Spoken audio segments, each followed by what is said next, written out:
सभी को नमस्ते।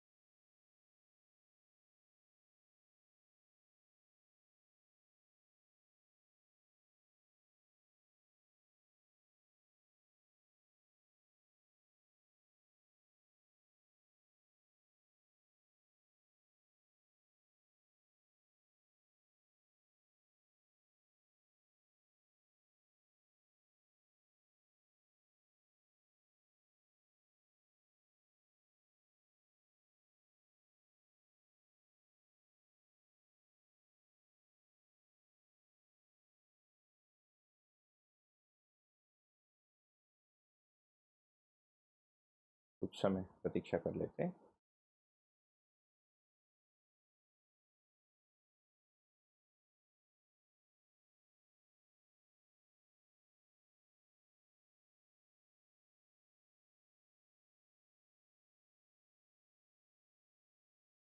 नमस्ते।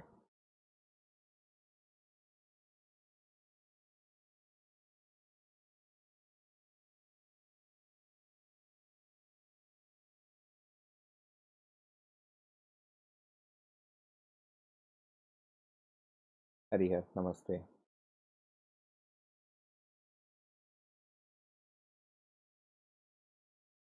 और 1 मिनट में शुरू कर देंगे। नमस्ते।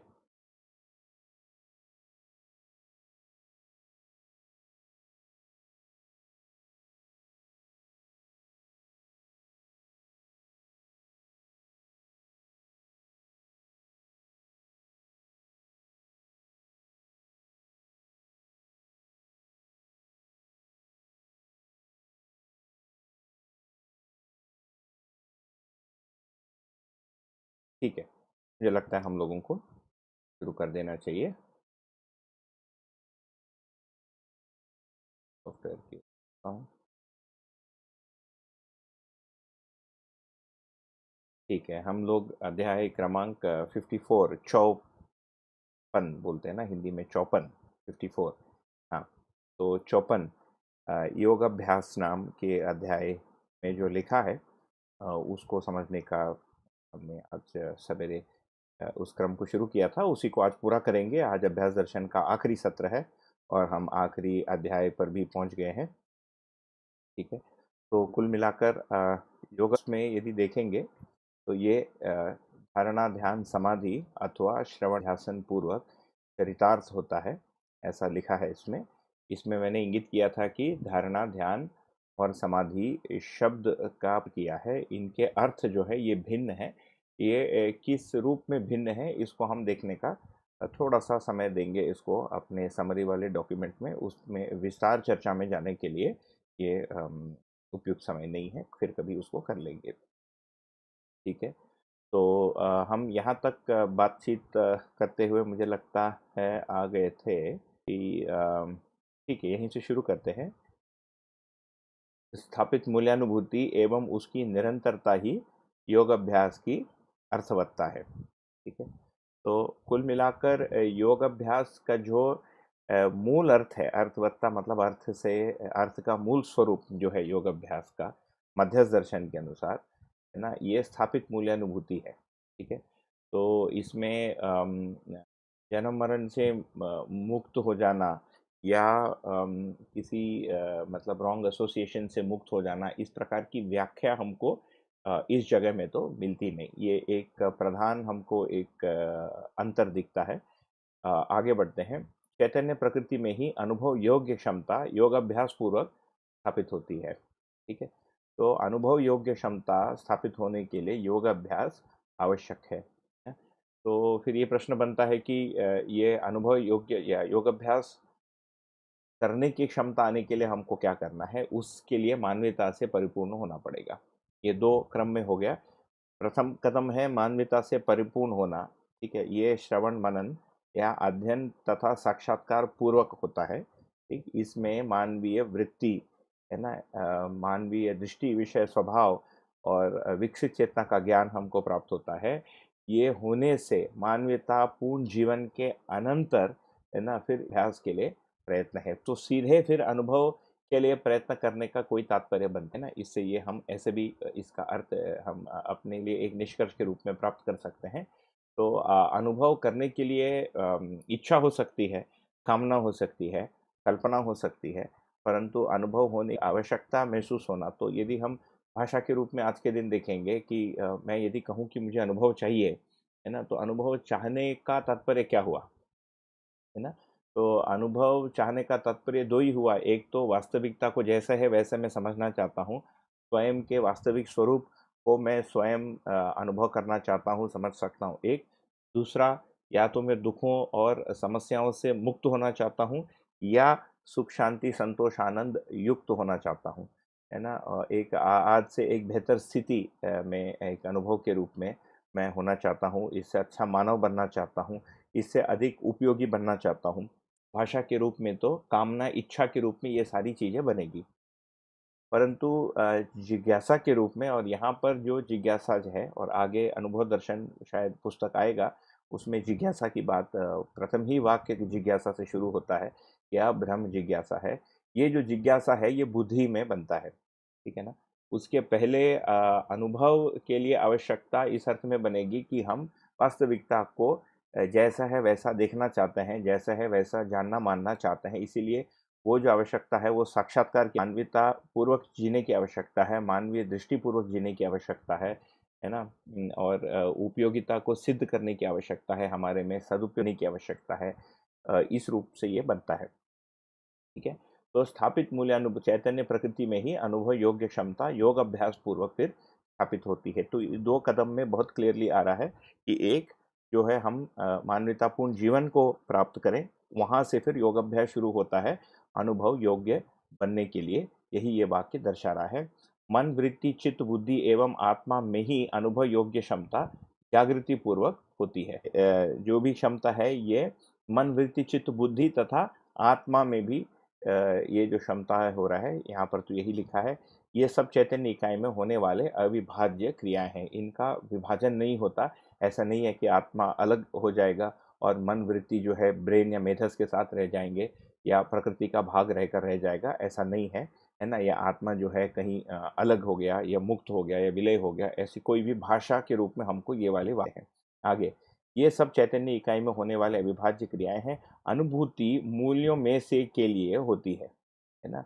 मन अनुभूतियाँ जो भी होती हैं ये मूल्यों में से के लिए होती हैं, ये भी एक एडिशनल हमको इनपुट मिलता है, जहाँ पर स्थापित मूल्य, शिष्ट मूल्य जैसे मूल्यों का वर्णन है इस दर्शन में, और ये सब मिलके जीवन के स्वत्व और तृप्ति के स्वरूप को के रूप में दर्शाया गया है। साथ में संबंधों को पहचान कर उनको निर्वाह करने की क्षमता जो है, इन मूल्यों की अनुभूति पूर्वक हमको प्राप्त होती है। तो अनुभूति के क्रम को आगे बताया है। मन एवं वृत्ति के योग से उपयोगिता एवं मूल्यानुभूति, वृत्ति एवं चित्त के योग से उपयोगिता एवं मूल्यानुभूति, चित्त और बुद्धि के योग में शिष्ट मूल्यानुभूति, बुद्धि व आत्मा के योग से स्थापित मूल्यानुभूति होती है। वाक्य को कैसे समझें, है ना? इस वाक्य को मैं भी थोड़ा सा सोचा हूँ। यदि ये सारी अनुभूतियाँ हो जाते तो मैं आपको बता भी देता। आज के दिन नहीं हुए हैं। इसको हम यदि इस पर हम एक प्रकार से अभी कल्पना या एस्टिमेशन एक कर सकते हैं, और जैसे कि पूर्व के सत्र में भी मैंने कहा था, इसको अभी आप एस्टिमेट ही मानिए और आप अपना भी शोध कीजिए और इन शोधों को अपने में बंद न करें, है ना? आपकी जब तक तृप्ति न हो तब तक उसको आप खुला ही रखें, ठीक है? क्योंकि कुल मिलाकर तो आप हमारी तृप्ति की बात हो रही है, तो जो जिससे तृप्त हो जाता है वो हो ही जाता है, वो तो एक बात हो गई। तो मन एवं वृत्ति के योग में उपयोगिता मूल्यानुभूति का क्या तात्पर्य बनता है? हाँ, इसका मतलब यह है कि मन जब वृत्ति के संकेत ग्रहण करने योग्य विकास को पाता है, तो हमको जो है ये भौतिक मूल्य की जगह व्यवहार मूल्य की प्राथमिकता समझ में आती है ना? तो फिर चीज़ों को उपयोगिता के अर्थ में हम उपयोग करते हैं। उपभोग के रूप में है ना? वो भोगने के रूप में या इंद्रिय तृप्ति या इंद्रिय लिप्सा के अर्थ में है। तो उपयोगिता मूल्यानुभूति किसी भी वस्तु का वो किसी संबंध में नियोजित होता है, या प्रकृति में उसका कोई एक निश्चित स्थान है, उसके अर्थ में उसका नियोजित होता है। तो किसी मानव संबंध में या प्रकृति में उसकी जो भी प्रयोजन है, उस अर्थ में जो नियोजित होता है, ये जो है इसको नाम दिया है उपयोगिता मूल्यानुभूति। ये कब होता है? मन जब वृत्ति के संकेत ग्रहण करने योग्य विकास को पाता है ना। इसमें और भी चीज़ें होती हैं जो अभी हम नहीं रखेंगे, इसमें जो लिखा है उतने तक ही सीमित रखेंगे, क्योंकि ये जो 4-5 वाक्य है इसमें फिर पूरा ही मध्य दर्शन खुल जाएगा। ठीक है। दूसरा, ति तथा चित्त के योग में उपयोगिता एवं कला मूल्यानुभूति। तो यहाँ अनुभूति से क्या तात्पर्य है, यहाँ पर जीने के कला से तात्पर्य है ना। जीने की कला किसके साथ होता है, न्याय के साथ ही हो पाता है। ठीक है। तो वृत्ति जब चित्त के संकेत ग्रहण करने योग्य विकास को पाता है ना, तब कला मूल्यानुभूति होती है। इसका क्या तात्पर्य हुआ, जीने की कला मतलब संबंधों को पहचान कर निर्वाह करने की क्षमता हमारे में आती है, वही फिर मूल्यानुभूति के रूप में मतलब अनुभव होता है। ठीक है। चित्त और बुद्धि के योग में शिष्टानु मूल्यानुभूति, है ना। तो ये हो गया हमारा प्रगतिशील जीवन। चित्त और बुद्धि, चित्त जब बुद्धि के संकेत ग्रहण करने योग्य विकास को पाता है, इसी को इसके पूर्व में हम एस्टिमेशन, है ना, ये मेरा इन्फरेंस है, इसको आप शोध करके देखना कि ये चित्त जब बुद्धि का संकेत ग्रहण करने योग्य विकास को पाता है, तो ये चिदानंद की स्थिति के पास आ जाता है। तो ये चिदानंद की जो स्थिति है, इसमें संतोष की अनुभूति प्रसिद्ध है, और इसके साथ सामाजिकता को व्यक्त करना तथा विश्वासपूर्ण जीवन को व्यक्त करने की बात आ जाती है। इसी को यहाँ पर शिष्ट मूल्यानुभूति कहा है ना।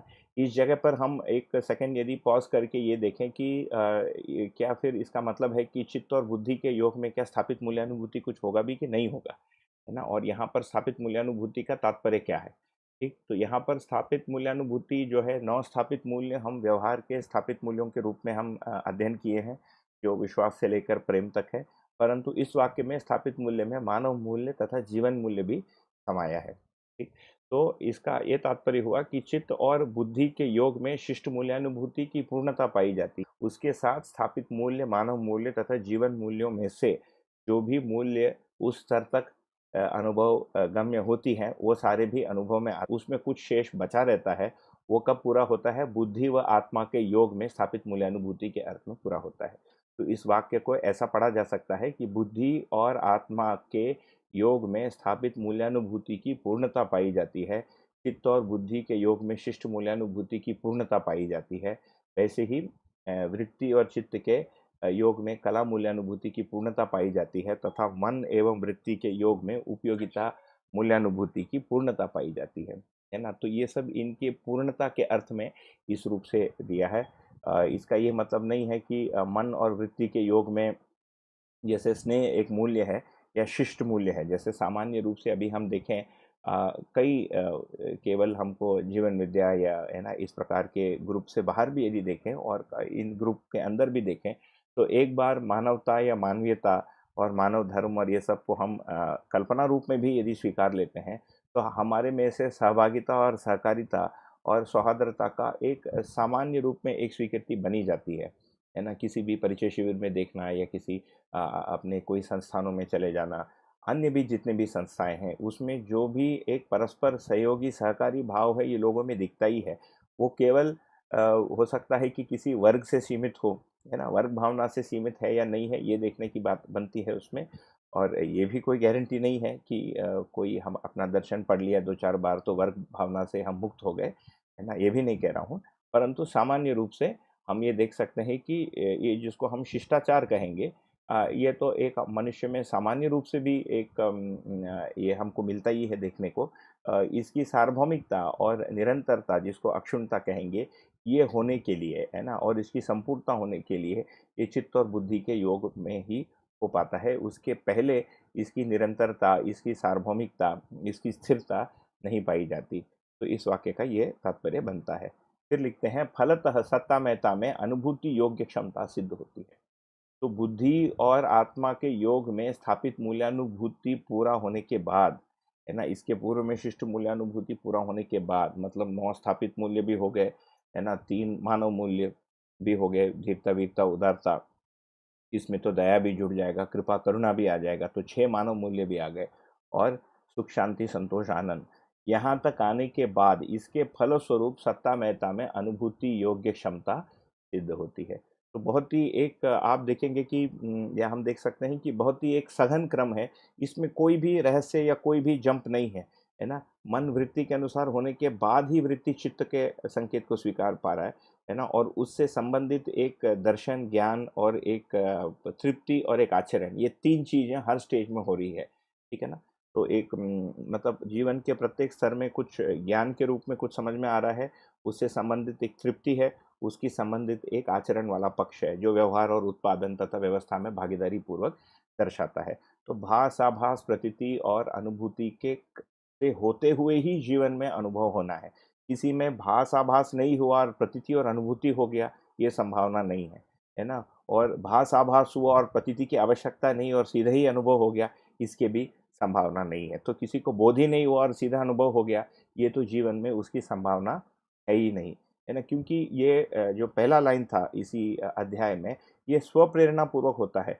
तो उस जीवन में जब तक उस स्थिति की आवश्यकता नहीं बनती, तब तक उस स्थिति प्राप्त होने की संभावना ही नहीं बनती है ना। और वो काफ़ी तर्कसंगत भी लगता ही है ना। हमको व्यापक वस्तु का ज्ञान की आवश्यकता है ही नहीं, या अभी जो आवश्यकता है वो भाषा के रूप में है और कल्पना के रूप में है, तो नहीं होगा, है ना।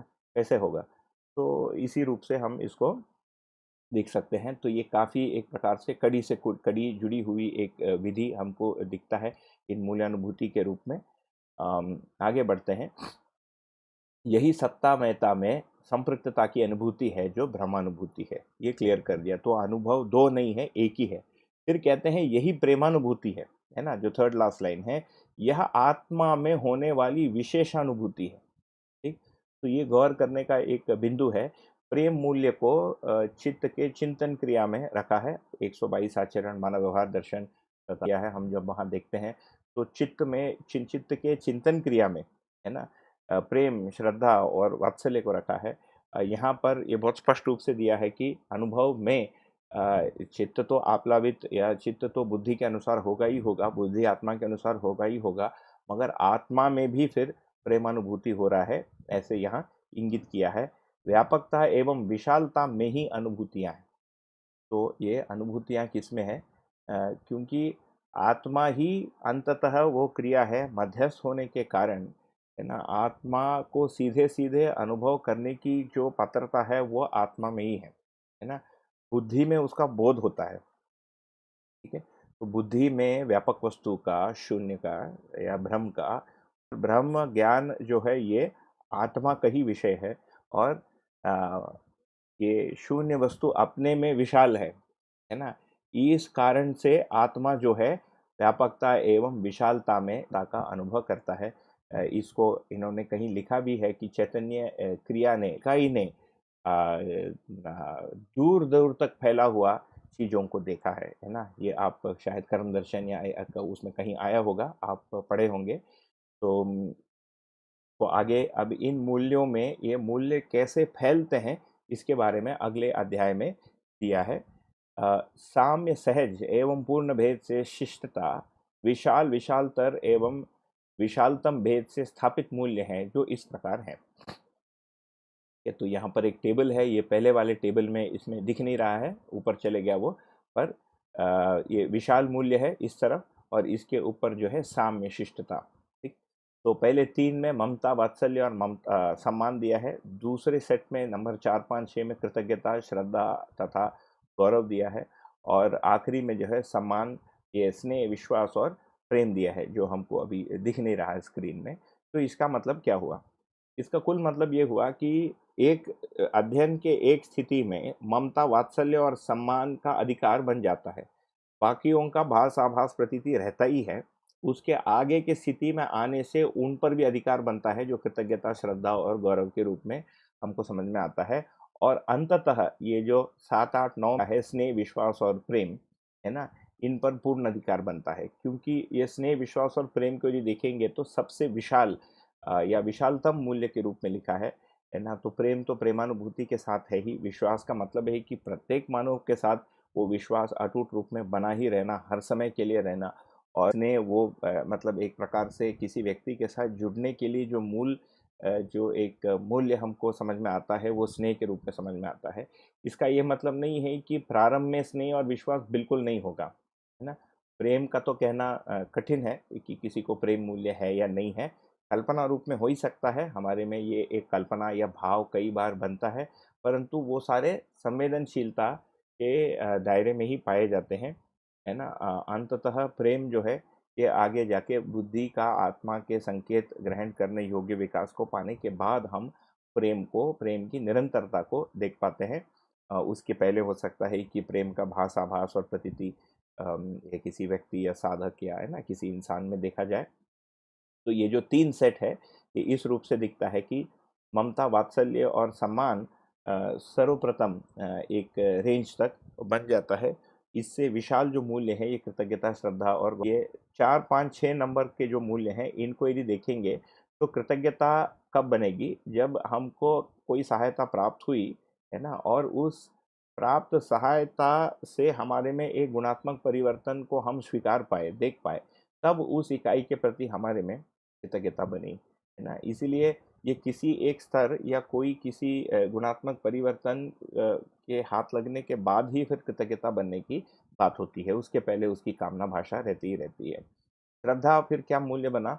हमारा ज्ञानात्मक परिवर्तन हो गया, इसके बाद जो शेष बच गया जागृति के रूप में, जागृत होने और जागृति पूर्णता के लिए, उसमें फिर श्रद्धा काम आता है। यह श्रद्धापूर्वक होता है, काम आता है का मतलब इसी को फिर दीक्षा संस्कार कहा है ना? तो शिक्षा संस्कार पूर्वक 1, 2, 3 के मूल्यों को हम सुनिश्चित कर सकते हैं और बाकी जो मूल्य हैं, वो दीक्षा संस्कार पूर्वक बनते हैं। विकसित चेतना को पहचाने रहते हैं, इसीलिए फिर विकसित चेतना मतलब को जितने भी लोग प्राप्त किए रहते हैं, उनके प्रति हमारे में गौरव की स्वीकृति अपने आप बनती है। तो इन मूल्यों में देखेंगे तो ये सभी वर्ग या किसी दर्शन से सीमित नहीं है, है ना? तो इट डज़न्ट मैटर जैसे गौरव यदि करेंगे तो मध्यस्थ दर्शन से ही कोई व्यक्ति विकसित चेतना को जहाँ तक पहचाना हो तो हम गौरव करेंगे, ऐसा नहीं है। जो भी मानव, है ना? क्योंकि नागराज जी ने ये भी कहीं ने कहा है कि इस धरती पर सर्वप्रथम जागृत जीवन वही है। उन्होंने ये कहा ही है कि उनके साधना के काल में या इस प्रकार के योगाभ्यास की स्थिति में वो जब खुद पहुँचे होंगे, क्योंकि खुद भी इस धारणा ध्यान समाधि के रास्ते से ही वो गुजरे हैं, इस परिभाषा के अनुसार, है ना। पूर्व की परिभाषा ने समाधि के में ये ध्यान और ये वाली समाधि हुई, ऐसा हमको मानना पड़ेगा। उस समाधि के बाद उसमें तो अन्य श्रेष्ठ जीवन, है ना, का रोल रहा ही है। तो ये श्रद्धा, गौरव और कृतज्ञता इस अर्थ में हमको समझ में आता है। तो फिर ये एक प्रश्न बनता है कि क्या उसके पहले फिर श्रद्धा, कृतज्ञता और गौरव होगा ही नहीं? ऐसा भी नहीं है ना? तो शुरुआत क्रम में भी हमको जिस किसी से उनके प्रति हम कुछ कृतज्ञता का भाव रखते ही हैं, है ना? ये सब फिर भास-आभास के सीमा में होगा, इन मूल्यों का भास-आभास होता ही है। इसीलिए बच्चों को भी जैसे बचपन से ही ये बताया जाता है अपने इसमें कि ये चेतना विकास मूल्य शिक्षा के क्रम में वाली बात को समझाओ, क्योंकि आज के बच्चों में ये मिसिंग है ना? माता-पिता बहुत सारा करते हैं और बच्चे जो है कृतज्ञता को नहीं पहचानते। अंततः ये कृतज्ञता कहाँ जाकर पूरी होगी? जिस दिन उस व्यक्ति में, उस संतान में ये स्वीकृति होगी कि फलाने व्यक्ति से मेरी जागृति में मदद मिला और उससे मुझ में ये गुणात्मक परिवर्तन हुआ है और ये जो मानवतापूर्ण जीवन है मुझ में आदर्श रूप में नहीं है, मुझ में आचरण के रूप में और एक ज्ञान के रूप में मैं उसको पहचान पाया हूँ, उस दिन वास्तविक रूप में वो कृतज्ञता को अपने में अनुभव करेगा, है ना? तो ये इसका तात्पर्य बनता है। वैसे ही श्रद्धा और गौरव, बहुत छोटे बच्चों के लिए श्रद्धा तो जनरली माता-पिता के प्रति होता है, तो इस रूप से हम इन इन मूल्यों को के प्रति बच्चे का ध्यानाकर्षण हो जाए या आप हम जैसे यदि हम शिक्षा के रूप में माने तो हम भी उसी बचपने के ही तो अ, हमारा इन मूल्यों के प्रति ध्यानाकर्षण हो जाए, इसमें संबंध के साथ ही फिर ये मूल्य है ना? ये भी एक महत्वपूर्ण चीज़ है। तो कृतज्ञता और गौरव किसी इकाई के साथ है, किसी संबंध में है, ठीक? तो ये विशालतर और विशालतम मूल्य में तो ये साम्य शिष्टता, सहज शिष्टता और फिर पूर्ण शिष्टता को हम इस रूप से समझ सकते हैं। बाकी मूल्य अपने में एक बहुत बड़ा टॉपिक है ना? तो उसके बहुत डिटेल में भी जाना हमारे लिए बनेगा नहीं। ठीक है, तो यहाँ मूल्यों के बारे में बात की। तो हम योगाभ्यास के चैप्टर में देखिए धारणा, ध्यान, समाधि के बारे में बात किया, फिर श्रवण, मनन, निधिध्यासन को उसके साथ जोड़ा, फिर मूल्यानुभूति के बारे में बात किया। तो ये पूरा जो है ये धारणा, ध्यान, समाधि के क्रम में ही हो रहा है इस अध्याय में। अब आते हैं अलंकार में। अलंकार जीवन जागृति क्रम में एक अनिवार्य भाग है। अलंकार यश के अर्थ में प्रयोजित होता है, जीवन जागृति के अर्थ में प्रयोजित होता है। तो यहाँ पर अलंकार के बारे में क्यों लिखे हैं? क्योंकि पहले से ही अलंकार शास्त्र के बारे में हम सुनते ही हैं, जैसे नाट्य शास्त्र हो गया, गायन हो गया, कविता हो गई, है ना। फिर उसमें रसास्वादन, रसानुभूति की बहुत सारी एक लंबी एक चर्चा और परंपरा हम भारत देश में हम पाते हैं। तो यहाँ पर लिख रहे हैं कि अलंकार जो है एक अनिवार्य भाग है ही, ठीक है। मतलब एम्बेलिशमेंट या डेकोरेशन के रूप में यदि हम देखेंगे तो ये अलंकार जो है यश के अर्थ में फिर प्रयोजित होता है। अलंकार से क्या होता है कि हमारा जो यश जो है वो दूर दूर तक फैलता है, और ये यश जो है ये जागृति के अर्थ में प्रयोजित होता है। यश का अपने में कोई उपयोग नहीं है। यश या तो व्यवस्था के लिए या जागृति के लिए वो प्रयोजित होता है, और यश जागृति के लिए फिर प्रेरणा स्रोत है भी, है ना। तो ये ऐसा नहीं है जैसे मैं भी आपके साथ ये व्यक्त कर रहा हूँ, इसमें यश की भाग जुड़ी ही हुई है ना। ये बोलना झूठ होगा कि हमको कोई फ़र्क ही नहीं पड़ता कि ये सेशन कैसा गया, है ना। अब इतना ये हो सकता है कि हम वस्तु के लिए सेशन कर रहे हैं, या सेशन होने के लिए मैं वस्तु के साथ आपके सामने प्रस्तुत हूँ, इसमें भेद हो सकता है ना। क्या मतलब हुआ कि मेरा चेहरा स्क्रीन पे दिखे इसके लिए मैं बुक के साथ बैठा हूँ, या बुक को आपके सामने रख के अपना भी अध्ययन का निरीक्षण हो जाए, उससे ये दर्शन के प्रचार में, है ना, इसको हम प्रचार ही मानना चाहिए। ये अध्ययन है ये कहना थोड़ा-सा मुश्किल है, परंतु दर्शन के प्रचार में, इस सूचना के प्रचार में हम कुछ उपयोगी हो जाएँ, है ना। इसके साथ यश की कामना या यश से तृप्त होने की बात, है ना, इस समय जैसे मैं अपना देखूँ तो बना ही हुआ है ना। और ये यहाँ पर ये लिखा गया है कि ये गलत नहीं है ना। ये जागृति के अर्थ में या जागृति के लिए ये एक प्रेरणा स्रोत है। यश प्रेरणा में ही चरितार्थ होता है। तो यश स्वरूप क्या है? स्वयं प्रेरित होना और हमारे यश से दूसरा भी प्रेरित होना, है ना। यश से यदि द्वेष बन रहा है या जेलसी जलन बन रहा है, तो वो दिक्कत है दूसरे के ये उससे, तो ये मतलब दूसरे के यश से, है ना, दूसरे के सफलता से, उसके लिए एक शब्द आया है स्पर्धा। तो यश देखने से स्पर्धा बनती है ना। और स्पर्धा एक सही चीज़ है। स्पर्धा को लिखा है मानव व्यवहार दर्शन में एक जगह कि स्पर्धा जो है सामने वाले को देखकर, है ना, उससे जैसे या उससे अधिक उन्नति होने के लिए हमारे में प्रेरणा बनती है ना। पराधिक उन्नति के लिए जो प्रेरणा बनती है इसको श्रद्धा का है, ठीक है। तो ये यश और अलंकार की बात। फिर हम आगे देखेंगे यश ये अलंकार में क्या-क्या चीज़ें आ जाती हैं। मानव जीवन में भाषा, भाव, संस्कृति एवं सभ्यता का यश होना प्रसिद्ध है, ठीक है। भाषा से, भाव से, संस्कृति एवं सभ्यता से भी यश होता ही है। जैसे अभी आपके साथ में सामान्य रूप से भाषा ही है। अभी भाव पक्ष वैसा नहीं है कि हम कोई नृत्य करके आपको अभ्यास दर्शन बता रहा हूँ, ऐसा नहीं है ना। इनकी प्रामाणिकता ही इनकी अलंकार है। ये जब प्रामाणिकता के साथ जुड़ता है तो हम देख रहे हैं कि मनुष्य के भाषा, भाव, भंगिमा, भोजन, आहार, विहार, व्यवहार, संस्कृति, सभ्यता, हर चीज़ मानवता, मानवीयता, जागृति, यथार्थ, व्यवस्था, अखंडता से यहाँ पर संबद्ध किया है ना। इससे उसको जब हटा देते हैं वो अमानवीयता वाले या निष्प्रयोजन वाले या निरर्थकता वाले श्रेणी में चले जाता है। कुल मिलाकर ये जो पैराग्राफ है इसका ये तात्पर्य बनता है, जीवन सतर्कता एवं सजगता में। तो किस किस से अलंकृत होता है वो देखते हैं। जीवन जो वस्तु है वो सतर्कता एवं सजगता में अलंकृत होता है ना। भाषा, ठीक है, ये जीवन का बहुत सुंदर बात है ना। जीवन किससे अलंकृत होता है? ये सतर्कता और सजगता से। भाषा किससे अलंकृत होती है? तात्विकता अभिव्यक्ति अथवा रसाभिव्यक्ति में। तो भाषा का अलंकृत होना वो तात्विकता को, है ना, और रसाभिव्यक्ति को, रस मूल्य को रस कह रहे हैं यहाँ पर, है ना। तो स्थापित मूल्य, जीवन मूल्य, मानव मूल्य, ये सारे जो मूल्य हैं फाइनली यही रस हैं, ठीक। और भाव जो है मौलिकता में।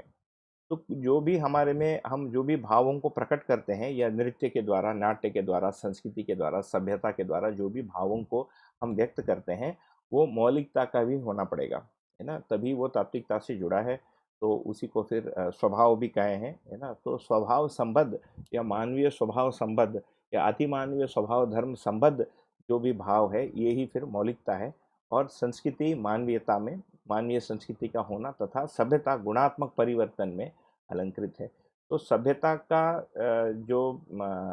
ये सार्थक स्वरूप किसमें बनेगा, है ना, यहाँ से व्यवहार पूर्वक एक व्यक्ति में गुणात्मक परिवर्तन होने के लिए वो जब व्यंजना करता है ना, मतलब यही व्यंजना उत्पादीयता बन जाएगा उसमें। तो ये जो गुणात्मक परिवर्तन दर्शाता है सभ्यता, उससे फिर वो अलंकृत है ना। तो फिर लिखे हैं अलंकार की चरितार्थता जागृति के ही अर्थ में होता है, दूसरे किसी अर्थ में अलंकार की चरितार्थता नहीं है ना। जागृति गुणात्मक परिवर्तन ही है, प्रामाणिकता ही अलंकार है ना। तो कुल मिलाकर जागृति प्रमाणित होना ही अलंकार है। अलंकार यश का होना स्वाभाविक है, ये एक स्वाभाविक प्रक्रिया है। अलंकार का यश होना, उसकी कीर्तिमानता ही परंपरा है ना। उसकी जो ख्याति बन जाती है यही फिर परंपरा है। बहुत ही सुंदर है, देखिए, है ना। अलंकार, यश से अलंकार, है ना। और किन किन मुद्दों का अलंकार होता है, जीवन का, भाषा का, भाव का, संस्कृति का, सभ्यता का, पांचों चीजों का जो अलंकार है उन उनके सार्थकता के रूप में होना, है ना। और ये स्वयं गुणात्मक परिवर्तन के रूप में होना, यही प्रमाणित होना, ये प्रमाणित होना ही अलंकार है। ठीक है, ये अलंकार से बनता है, उससे जो कीर्ति बनती है उसकी फिर परंपरा बनती है ना। आज के दिन भी यदि देखेंगे कि एक मान लीजिए शास्त्रीय गायन को ले लें, तो एक व्यक्ति शास्त्रीय गायन में बहुत प्रवीण है और बहुत मेहनत किए हैं, तो जिस भी व्यक्ति का शास्त्रीय गायन गायन के प्रति रुचि होता है, ठीक, वो उनको देख के फिर प्रेरित होते हैं कि मैं भी इनके जैसे बनूंगा ना। और वो फिर उनके जैसे बनने के लिए उनमें एक वो प्रेरित करता है। ये परंपरा के रूप में ही होता है और उसके साथ उनका यश जुड़ा ही रहता है। तो इस उदाहरण से हम इस बात को समझ सकते हैं। अ, आगे जाते हैं। प्रमाण विहीन परंपरा का परिवर्तन होना भावी है। तो कोई भी परंपरा में यदि प्रमाण नहीं है तो उसका परिवर्तन तो होकर ही रहेगा। और प्रमाण केवल प्रयोग, व्यवहार एवं अनुभूति से है, अभिव्यक्ति, संप्रेषणा तथा प्रकाशन ही है। तो अलंकार शास्त्र अपने में एक बहुत बड़ा शास्त्र है। आप में से जो भी अम, ये मतलब हिंदी भाषी या हिंदी हिंदी साहित्य को पढ़े हैं, तो अलंकार शास्त्र अपने में है। पूरे अलंकार शास्त्र को एक 7-8 लाइन में मानवीयता तथा जागृति तथा तात्विकता के साथ यहाँ पर संबद्ध कर दिया है। अब आगे आते हैं रस में। इसमें लिखा है, रस जीवन में अविभाज्य तत्व है। ठीक है, तो रस को एक अविभाज्य तत्व मान रहे। रस ही मूल्य है, जीवन का मूल्य मूल्यानुभूति योग्य क्षमता ही है। तो रस शब्द अभी के दिन मतलब सामान्य रूप से रस शब्द कहाँ से बनता है, जैसे एक फल का रस होता है, आम का हमने यदि रस पी लिया, इसका मतलब आम को निचोड़ के पी लिया। उस वस्तु का जो निचोड़ है ना, उसका जो सार है, उसका जो सार संक्षेप है, उसको फिर हम रस कहते हैं। तो रस भौतिक वस्तु का भी होता है, जैसे आम का, है ना। साथ में फिर संबंधों में भी रस है ना। और मानवीयता में, जैसे स्वभाव के अभिव्यक्ति में भी रस है। और जागृति अपने में रस संपन्न है ना, क्योंकि जागृति पूर्वक आनंद का अनुभूति, संतोष का अनुभूति, है ना, शांति का अनुभूति तथा सुख का अनुभूति होता है। तो जीवन का जो सार संक्षेप है, जीवन का जो सार रूप है ना, जो रस रूप है, फाइनली मूल्यानुभूति के रूप में ही समझ में आता है ना। इसीलिए यहाँ पर लिखा है, जीवन का मूल्य मूल्यानुभूति योग्य क्षमता ही है। मूल्य विहीन जीवन रसानुभूति करने में सक्षम नहीं है। तो यदि मूल्य नहीं है उसमें, तो फिर केवल आम का ही रस मिलेगा। बाकी जो रस है ना, और आम का भी रस आस्वादन पूरा हो पाएगा कि नहीं, इस पर भी प्रश्न चिन्ह है। क्योंकि मन यदि विचलित है तो आम का भी रस, उसका भी सुख या उसकी भी मतलब है ना, इंद्रियानुभूति होने की संभावना नहीं है ना। तो दो अ, विभाजन है अनुभूति में, एक इंद्रिय अनुभूति, दूसरा इंद्रियातीत अनुभूति। तो यहाँ पर जितनी भी अनुभूतियाँ की बात कर रहे हैं, वो इंद्रियातीत अनुभूति की बात कर रहे हैं। ये हमको ध्यान में रखना चाहिए। ठीक है, क्योंकि ऐसा नहीं है कि जैसे आहार, आवास, अलंकार, दूर श्रवण, दूर गमन, है ना, ये आहार का सुख नहीं है। तो रस सुख, कर्ण सुख, स्पर्श सुख, ये सारे सुख हैं, पर ये सारे जो है रुचि मूलक आस्वादन के श्रेणी में है। और ये उपयोगिता पूर्वक, वो जो इसके पूर्व हम जो बात किए थे, जो जो लिखा था, उपयोगिता मूल्य, कला मूल्य, शिष्ट मूल्य, उसी से उसकी सार्थकता बनती है ना। संबंध के पहचान के बिना बीच में आम रखा हो, आम का कोई सार्थकता सिद्ध नहीं होता। उसका केवल भौतिक रासायनिक आस्वादन ही होता है। वो जीवों जैसे ही हमको मिलता है। वो जो आम का आस्वादन है बंदर को भी मिलता है और आदमी को भी मिलता है। आदमी बंदर से अधिक कहाँ है रस में, वो इन मूल्यों के रूप में जो जीवन के स्वत्व के रूप में है, यहाँ से आदमी भिन्न है। इसीलिए आदमी को ज्ञान अवस्था की इकाई के रूप में यहाँ पर प्रतिपादित किया है। ठीक है। इसी सत्यतावश उसे जन सामान्य सहज सुलभ सिद्ध करने के लिए रसानुसंधान एवं उसके लिए कार्यक्रम है। ठीक है, इसीलिए इसको जन सामान्य बनाना है, क्योंकि रस ही जीवन का सार रूप है। स्थापित मूल्य ही मूलतः रस है। देखिए आई गया इधर, स्थापित मूल्य ही मूलतः रस है। रस का तात्पर्य ही जीवन सार से है। उसमें से पूर्ण मूल्य ही पूर्ण रस है। पूर्ण मूल्य क्या है? प्रेम है। यही रसैश्वर्य है। ठीक है। तो रस की बात पहले से की गई है। हम जब यदि समय मिला तो हम जब वो करेंगे अपना समरी वाला डॉक्यूमेंट, उसमें देखेंगे। थोड़ा सा मैंने इधर उधर से जुगाड़ किया 5-10 मिनट में, तो उसको देख लेंगे। इसके बारे में बहुत ज्ञान मुझे भी नहीं है कि ये रस पूर्व परंपरा में क्या कहा गया है इस प्रकार की चीज़। पर रसैश्वर्य की बात तो हम सुने ही होंगे। तो पूर्ण मूल्य, सत्ता में अनुभूति तथा प्रेमानुभूति, ये आत्मा को फाइनली होता है, और इसको फिर रसैश्वर्य कह रहे हैं। इसे जीवन में प्रत्येक मानव अनुभव करना चाहता है ना। रसानुभूति के लिए जीवन में संपूर्ण कार्यक्रम तथा इसी के लिए प्रदर्शन क्रियाकलाप भी सहायक है। तो जीवन का जो संपूर्ण कार्यक्रम है, इन्हीं मूल्यों के अनुभूति के लिए, ये सुख के लिए, शांति के लिए, स्नेह के लिए, विश्वास के लिए, सम्मान के लिए, कृतज्ञता के लिए ही जीवन प्यासा है ना। और तो इसी के लिए फिर सारा जो प्रदर्शन क्रियाकलाप है, जो संस्कृति, सभ्यता, गायन, कविता, साहित्य कला, ये जितने भी प्रदर्शन हैं, इनकी सार्थकता कब सिद्ध होती है? जब ये जीवन में रसानुभूति योग्य, है ना, संकेत को दे पाते हैं, है ना। मानव के लिए इसको जब वो प्रेरित कर पाते हैं तभी, या इसको पुष्ट कर पाते हैं तभी इनकी कोई सार्थकता बनती है। नहीं तो इनकी सार्थकता उस रूप से सिद्ध नहीं होती। फिर ये प्रश्न बनता है, फिर उस क्या सिद्ध होता है उसमें? वो कल्पना तक सीमित रहता है।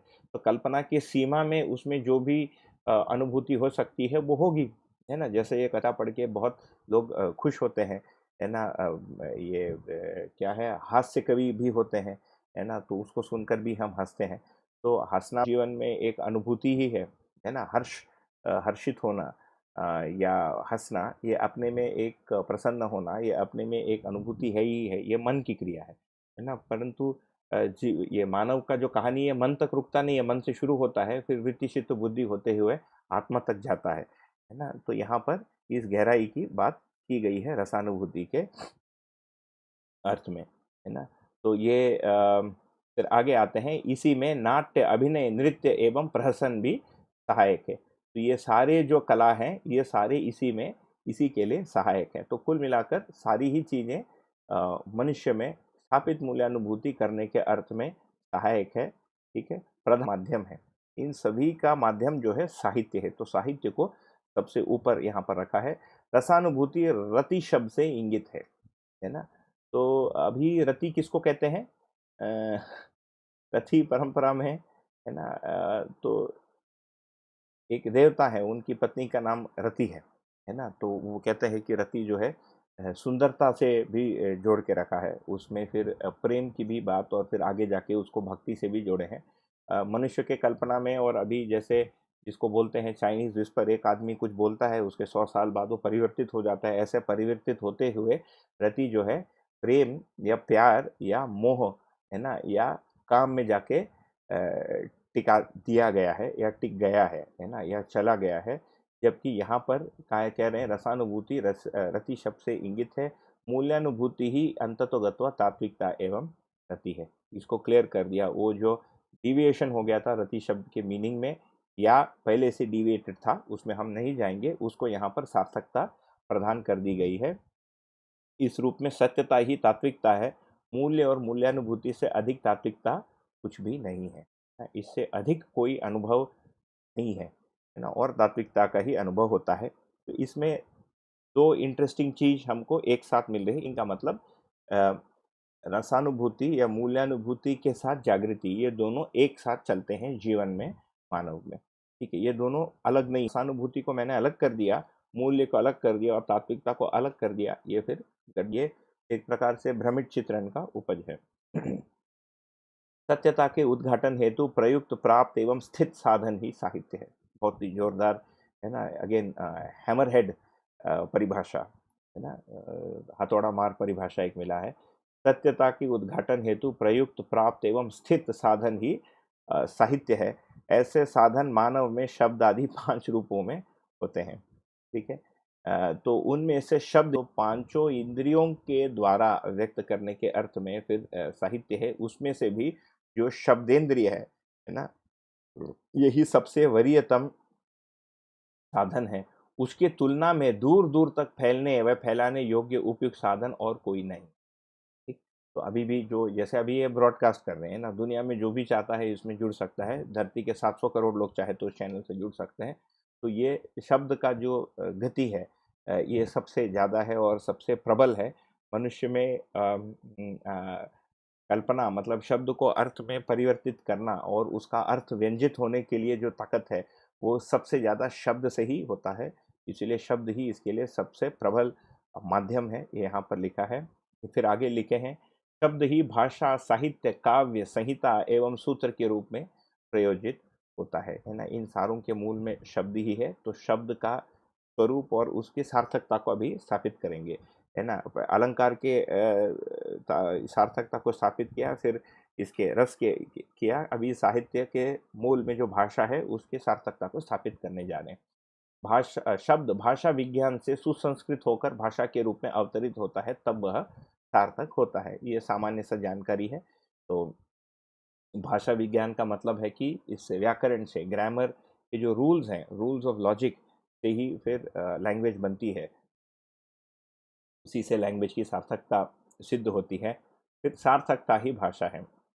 भाषा का तात्पर्य ही है भास आभास, आभास प्रतीति एवं भास आभास एवं प्रतीति की व्यंजना। ठीक है।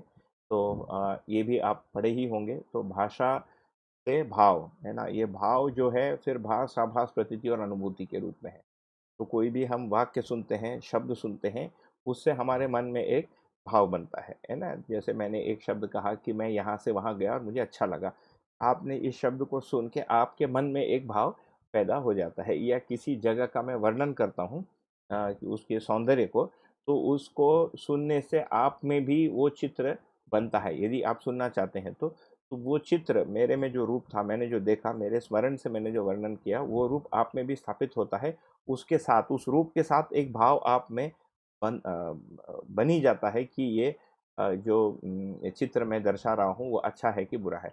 वैसे ही मैं गुणों की व्याख्या कर सकता हूँ, स्वभाव की व्याख्या कर सकता हूँ, धर्म की व्याख्या कर सकता हूँ, सत्य की व्याख्या कर सकता हूँ। इस रूप से भाषा में रूप, गुण, स्वभाव, धर्म है ना, घटना, परिस्थिति, इन इस कई प्रकार के चीज़ों को हम इंगित कर सकते हैं। इससे भास, आभास, प्रतीति एवं अनुभूति होती है। भाषा से जो शब्द या वास्तविकता इंगित हो रही है, यदि वो रूप गुण तक सीमित है तो वो भास आभास तक जाके रुक जाएगा। यदि वो स्वभाव, धर्म तथा सत्य को भी इंगित कर रहा है तो भास आभास होते हुए प्रतीति और अनुभूति होने की भावना है। उस भाषा के अर्थ में प्रतीति और अनुभूति होता है। भाषा तो चित्रण तक रुक जाता है ना। तो चित्रण तक जो होता है उसको हम आभास कह रहे हैं। चित्रण से अधिक जो चिंतन क्षेत्र बुद्धि और आत्मा में होता है उसको मिलाकर प्रतीति और अनुभूति कहा जा रहा है। ठीक है। मौलिकता ही भाव है। कुल मिलाकर भाव क्या है? होना ही भाव है और फिर मौलिकता ही भाव है। तो स्वभाव को भाव कह रहे हैं। फाइनली संपूर्ण अस्तित्व ही भाव है। तो रूप भी भाव है, गुण भी भाव है, स्वभाव भी भाव है, धर्म भी भाव है ना। जैसे एक कंप्यूटर मेरे सामने खड़ा है, ये भाव है, ये होने के रूप में एक उसका भाव है, इसीलिए इसका अस्तित्व भाव बना ही हुआ है। इसको मैं स्वीकार रहा हूँ तभी है ना, इसके साथ में, आपके साथ इसके माध्यम से बात कर रहा हूँ। तो आगे आता है व्यंजनीयता ही संवेदनशीलता है। संवेदनशीलता ही व्यंजनोत्पादीय एवं व्यंजना रथ है। ठीक। इसका क्या मतलब हुआ? संवेदनशीलता का मतलब यहाँ पर हमको इस रूप से समझना चाहिए कि हम फिर रूप गुण संबंधी जो वास्तविकताएं हैं उसको समझ रहे हैं, है ना। ये हो गया व्यंजनीयता। ठीक। तो सामने जो भी वास्तविकताएं हैं उसका एक इम्प्रेशन हमारे में बनता है, हमारी दृष्टि सहित। और सामने जो भी वास्तविकता उपस्थित है इसके योग फल में हमारे में एक स्वीकृति बनती है। इसका नाम दिया है व्यंजनीयता। ठीक। तो संवेदनशीलता ही व्यंजनोत्पाद्य एवं व्यंजना रथ है। तो ये जो मनुष्य में संवेदनशीलता है, सेंसिटिविटी टुवर्ड्स रियलिटी, है ना, वास्तविकता के प्रति हमारे में जो एक संवेदनशीलता है, यही व्यंजना को उत्पादन करने, है ना, के लिए कारक तत्व है। ठीक। अस्तु भाषा में भाव की, भाषा के मूल में भाव, अभी आपको बताया था, जैसे लैपटॉप है तो लैपटॉप शब्द के मूल में लैपटॉप नामक वस्तु का भाव समाया है।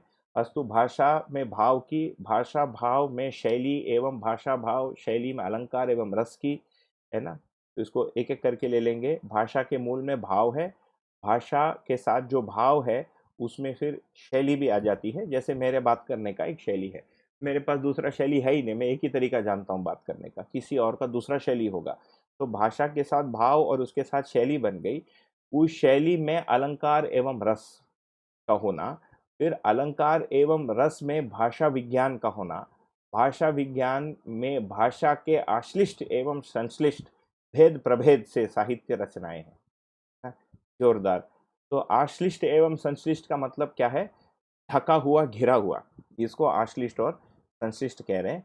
कुल मिलाकर इस वाक्य का बहुत सरल भाषा में यदि हम देखेंगे, जो भी साहित्य रचनाएं हैं उनके मूल में किन किन चीज़ों को को पाया जाता है, उसको कह रहे हैं भाषा, भाषा के साथ भाव, भाव के साथ उसके लेखन की शैली, उससे जो अलंकार एवं रस को जो इंगित कर रहा है ना, इन दोनों के साथ उस जिस भाषा विज्ञान के साथ वो प्रस्तुत किया गया है।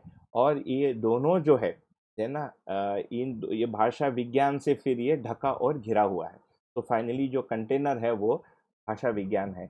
इसमें एक इंटरेस्टिंग आपको एक संस्मरण बताना चाहूँगा कि मेरी पत्नी गौरी मैसूर की है, तो इन्होंने पहली बार जब बाबा जी का विकल्प नामक एक पुस्तक है उसको उन्होंने हिंदी से कन्नड़ में ट्रांसलेट किया। तो हम मैसूर में एक व्यक्ति से मिले जो भारत के एक बहुत संस्कृत के वेदों के भी विद्वान उनको मानते हैं। वो हिंदी के भी विद्वान हैं, इंग्लिश के भी विद्वान हैं, कन्नड़ के भी विद्वान हैं। ऐसे व्यक्ति को देखकर एक कन्नड़ के ट्रांसलेशन को दिया उन्होंने, है ना। उस आदमी ने कहा मैं देख के आपको बता दूंगा। तो एक सप्ताह बाद हम लोग जब गए उनसे मिलने के लिए, उन्होंने कहा कि मैंने तो उसको पढ़ लिया है। हमने पूछा क्या? मेरे अनुसार इसमें जो भी लिखा है वो गलत है ना, विकल्प पुस्तक को। तो मैंने कहा क्यों? उन्होंने कहा एक तो इसकी भाषा गलत है, दूसरा इसमें जो लिखा है ये वेदों के अनुसार, विकल्प बुक को पढ़ के उन्होंने जो कहा। ठीक है। तो फिर उन्होंने कहा कि मैंने इसीलिए इसमें सुधार करने नहीं गया क्योंकि इसको पढ़ने से ऐसा लगता है कि जिसने भी इसको लिखा है ये जानबूझकर लिखा है। देखिए उस आदमी ने कितना बढ़िया पकड़ लिया, उनका नाम भी नागराजू है ना। तो नागराजू ने नागराज के पुस्तक को पढ़ के ये रिस्पॉन्स दिया। तो क्योंकि इसमें भाषा विज्ञान के रूल्स जो है बाबा जी ने, श्रद्धेय नागराज जी ने मध्यस्थ किए हैं, उन्होंने अपने हिसाब से उसको गढ़ा है। वो अपने में एक टॉपिक है, उसमें हम नहीं जाएंगे, पर वो संदर्भ इससे जुड़ता है तो अचानक याद आ गया, उसको रख दिया। थोड़ा सा एक टाइम चेक कर लेते हैं। We are at 4:18 and okay 1.5 pages. Fine, I think we'll get there. ठीक। तो हम कहाँ गए? मुझे लगता है गति तो ठीक है, हम बहुत फास्ट भी नहीं है। ठीक। यहाँ साहित्य परंपरा में मौलिक अक्षुण्णता यह है कि मानव की परस्परता में स्थित या स्थिति निर्मित जो रसानुभूति की वांछाएं आकांक्षाएं हैं, वो भावपूर्ण वाङ्मय मूर्तियों की संप्रेषण एवं स्वागत अथवा व्यंजित होने एवं व्यंजनोत्पादन क्रिया प्रक्रिया पूर्वक समय सन्निवेशात्मक साधन सहित व्यंजना स्थल में रसारोपण एवं पोषण में रत है ना। 1 2 3 4 5 लाइन का एक सेंटेंस, ठीक है ना, एक पैराग्राफ ही है। रथ का गंतव्य रति ही है। रथ रथ का जो अंतिम जो डेस्टिनेशन है ये रति के रूप में है, किसमें? पूर्णता में रति। बट कुल मिलाकर इस पैराग्राफ में क्या कह रहे हैं कि साहित्य परंपरा में जो भी साहित्य, ये देखिए ये भी एक टेम्पोरल सेंटेंस है। टेम्पोरल सेंटेंस का मतलब कि अभी के समय काल, अभी तक मानव जो किया उसको ध्यान में रखते हुए उन्होंने एक सेंटेंस को यहाँ पर लिखा है। साहित्य परंपरा में मौलिक अक्षुण्णता है ना, उसकी मौलिक जो निरंतरता है ना, क्या है? वो ये है कि मानव के परस्परता में दो मनुष्यों के बीच में स्थित या स्थिति निर्मित, है ना, या तो बना हुआ है या बनाया जा रहा है, जो रसानुभूति, जो भी मूल्यों को वो अनुभव करना चाहता है। जैसे हम एक भरतनाट्य के डांस प्रोग्राम को देखने जाते हैं, तो उसमें हमारे में कुछ अपेक्षा रहती है कि उसको देख के मैं रोमांचित हूँ और मुझे अच्छा लगे। या हम एक क्लासिकल कॉन्सर्ट में जाते हैं तो उसमें हमारे में अपेक्षा होती है कि उससे कोई मज़ा मिलेगा, उस रसानुभूति के लिए मैं उसमें जाता हूँ, नहीं तो एक म्यूज़िक कॉन्सर्ट या डांस फेस्टिवल में कोई जाएगा ही नहीं, है ना? इसमें जो रसानुभूति की वांछाएँ मतलब इच्छाएँ तथा आकांक्षाएँ हैं, वो भावपूर्ण वाङ्मय मूर्तियों की संप्रेषण एवं स्वागत। तो अभी इसमें मूर्तियों को भी ला रहे हैं, जैसे मूर्ति को भी लेकर जैसे हम जैसे एक मंदिर में चले गए तो उसमें एक मूर्ति रहता है, उसका एक रूप रहता है, उसको देख के और अगरबत्ती के गंध से और जो लाइटिंग है और साइड में जो भी उच्चारण होता है उसको देख के हमारे अंदर कोई एक भाव पैदा हो जाता है। इसमें तो यहाँ पर साहित्य को फिर वाङ्मय रूपी मूर्ति की, तो मूर्ति को जो है वाङ्मय रूपी मूर्ति है ना, पुस्तक को फिर मूर्ति कह रहे हैं, उसके मूर्त रूप को ये संप्रेषण एवं स्वागत अथवा व्यंजित होने, है ना, तो उसको संप्रेषित होने जो भी भाषा के रूप में संप्रेषित होता है और स्वीकार होता है, एवं स्वागत अथवा व्यंजित होने एवं व्यंजनोत्पादन क्रिया प्रक्रिया पूर्वक, या तो व्यंजित हो रहा है या व्यंजित कराया जा रहा है पूर्वक, उस समय समय सन्निवेशात्मक उस समय से लगा हुआ साधन सहित, है ना, व्यंजना स्थल में रसारोपण एवं पोषण में रत है। कुल मिलाकर साहित्य में जो भी लिखा है उससे जो रसारोपण होता है उस, है ना, उस समय में जो होता है जिस विधि से होता है वो सबको उन्होंने एक सेंटेंस में यहाँ पर कैप्चर कर दिया। इसमें नई कोई सूचना हमको नहीं मिल रही है, केवल उस प्रोसेस को बहुत ही एक फंडामेंटली, है ना, एक तरीके से उन्होंने यहाँ पर बताया है। आगे बढ़ते हैं, है ना, रत का तो ये हो गया साहित्य के बारे में। अभी आगे क्या बताएंगे देखते हैं। रति केवल अनुभवात्मक एवं सानिध्यात्मक की चरितार्थ हुई है ना। तो सानिध्यात्मक रति किस अर्थ में है? हम उस बात को सानिध्य कह रहे हैं, संबंधों को या श्रेष्ठ व्यक्तियों का सानिध्य। और अनुभवात्मक क्या हो जाएगा? कुल मिलाकर अनुभव जो हम स्वयं कर पाते हैं, है ना, अपने में, और दूसरा सानिध्य जो परस्परता में मिलता है, तो ये अनुभवात्मक एवं सानिध्यात्मक रस रति में से के लिए ही है ना। इन दोनों प्रकार की रति की मौलिकता को व्यक्त करना और उसे सर्वसुलभ बनाना ही साहित्य का आद्यांत उद्देश्य। ऊपर साहित्य क्या है उसको परिभाषित किया, फिर साहित्य का आदि से अंत तक उद्देश्य क्या है? ये अनुभवात्मक तथा सानिध्यात्मक रति। अनुभवात्मक रति क्या हो जाएगा? सुख शांति संतोष आनंद, है ना। रति में क्या क्या आ जाएंगे? धीरता वीरता उदारता, है ना, फिर स्नेह सम्मान विश्वास कृतज्ञता, ये सारी चीजें सानिध्यात्मक ही होती हैं, परस्परता में ही मानव में पाई जाती हैं। ये देखिए नेक्स्ट लाइन में आई गया, सानिध्यात्मक रति संबंध एवं संपर्क मूलक है। ठीक है, यह शिष्टता पूर्वक रसानुभूति का क्रम है। ठीक, अनुभवात्मक रति स्थापित मूल्यानुभूति के अनंतर शिष्टता एवं सामाजिकता को अभिव्यक्त करता है। तो दो आ गया। तो सानिध्यात्मक रति कब बिना, उसके ऊपर वाले लाइन को यदि हम स्मरण करेंगे, चित्त जब बुद्धि के ये संकेत को ग्रहण करने योग्य विकास को पाता है, या चित्त और बुद्धि के योग फल में शिष्ट मूल्यानुभूति, ठीक, ये रसानुभूति के क्रम में शिष्ट मूल्यानुभूति को इस रूप से पाया जाता है। और जब अनुभवात्मक रति हो जाता है तो इस समय में यदि हम देखेंगे तो जीवन में कौन से मूल्य, विश्वास हो गया, सम्मान हो गया, स्नेह हो गया, वात्सल्य हो गया, है ना, और आगे जाके कृतज्ञता और श्रद्धा के लिए जगह बन रही है, गौरव का भी इसमें पुट है ना, ये सब होते हुए आगे जाके जब प्रेमानुभूति में या आनंदानुभूति या परमानंद में जब पूर्णतया अनुभूत हो जाते हैं, तब ये स्थापित मूल्यानुभूति के अनंतर, है ना, शिष्टता एवं सामाजिकता को अभिव्यक्त भी करता है। तो दिस टू आर जॉइंट, ये दोनों एक साथ है। ऐसा नहीं कि अनुभव हो गया तो शिष्टता नहीं होगा, या शिष्टता ही करते रहेंगे और अनुभव की आवश्यकता नहीं है। शिष्टाचार करते हुए शिष्टतापूर्ण आचरण और सामाजिकता की आवश्यकता होगी, फिर उसकी प्राप्ति होगी, उसके बाद स्थापित मूल्यानुभूति की आवश्यकता होगी, उसकी प्राप्ति होगी, फिर पूर्णानुभूति की आवश्यकता होगी, उसकी प्राप्ति होगी, उसकी प्राप्ति सहित ये स्थापित मूल्यानुभूति तथा शिष्ट मूल्यानुभूति का अभिव्यक्ति भी होगा, है ना। ये सब जो है साहित्य का मूल तत्व है। इसका मतलब एक मतलब मानव जाति को कह रहे हैं कि तुम जो भी कहानी लिखोगे या जो भी पुस्तक लिखोगे उसमें ये सब यदि तुम दर्शा पाते हो, है ना, व्यंजित करा पाते हो, इंगित करा पाते हो, प्रचार प्रदर्शित करा पाते हो, तब उसकी सार्थकता है जीवन के जागृति और तृप्ति के अर्थ में, नहीं तो उसकी सार्थकता सिद्ध नहीं होती। तो दिस पैराग्राफ विल गेट, है ना, लिटरेचर या लिटरेटर्स थिंकिंग है ना, जो साहित्यकार हैं उनके लिए विचार के लिए ये एक वो दे दिया। फिर लिखते हैं रस विहीन साहित्य निरर्थक है ना। तो मूल्य विहीन साहित्य निरर्थक है, वही है, रस का मतलब मूल्य है। रसाभिव्यक्ति, एक मिनट, ये शायद लास्ट लास्ट पेज है हमारा, आते ही जा रहा है, ये आ गया। ठीक है, हाँ, हर पेज में लगता है वो अंतिम पेज है, उसके बाद और एक आ जाता है। ठीक है, रसाभिव्यक्ति होना ही साहित्य में आद्यांत गरिमा एवं चरितार्थ है। तो साहित्य की गरिमा किस में है और साहित्य किस रूप से आचरित होता है, ये रसाभिव्यक्ति से ही होता है। तो इन जीवन मूल्य, मानव मूल्य, जागृति, मानवता को यदि अभिव्यक्त कर पाता साहित्य, तो ही उसकी चरितार्थता एवं गरिमा है। रस ही जीवन सर्वस्व है। ठीक है, तो ये भी क्लियर कर दिया कि जीवन में कुल मिलाकर ये सुख, शांति, संतोष, आनंद, स्थापित मूल्यानुभूति ही रस है, यही जीवन का निचोड़ है। इन मूल्यों के अनुभव के साथ ही जीना जीवन का निचोड़ है।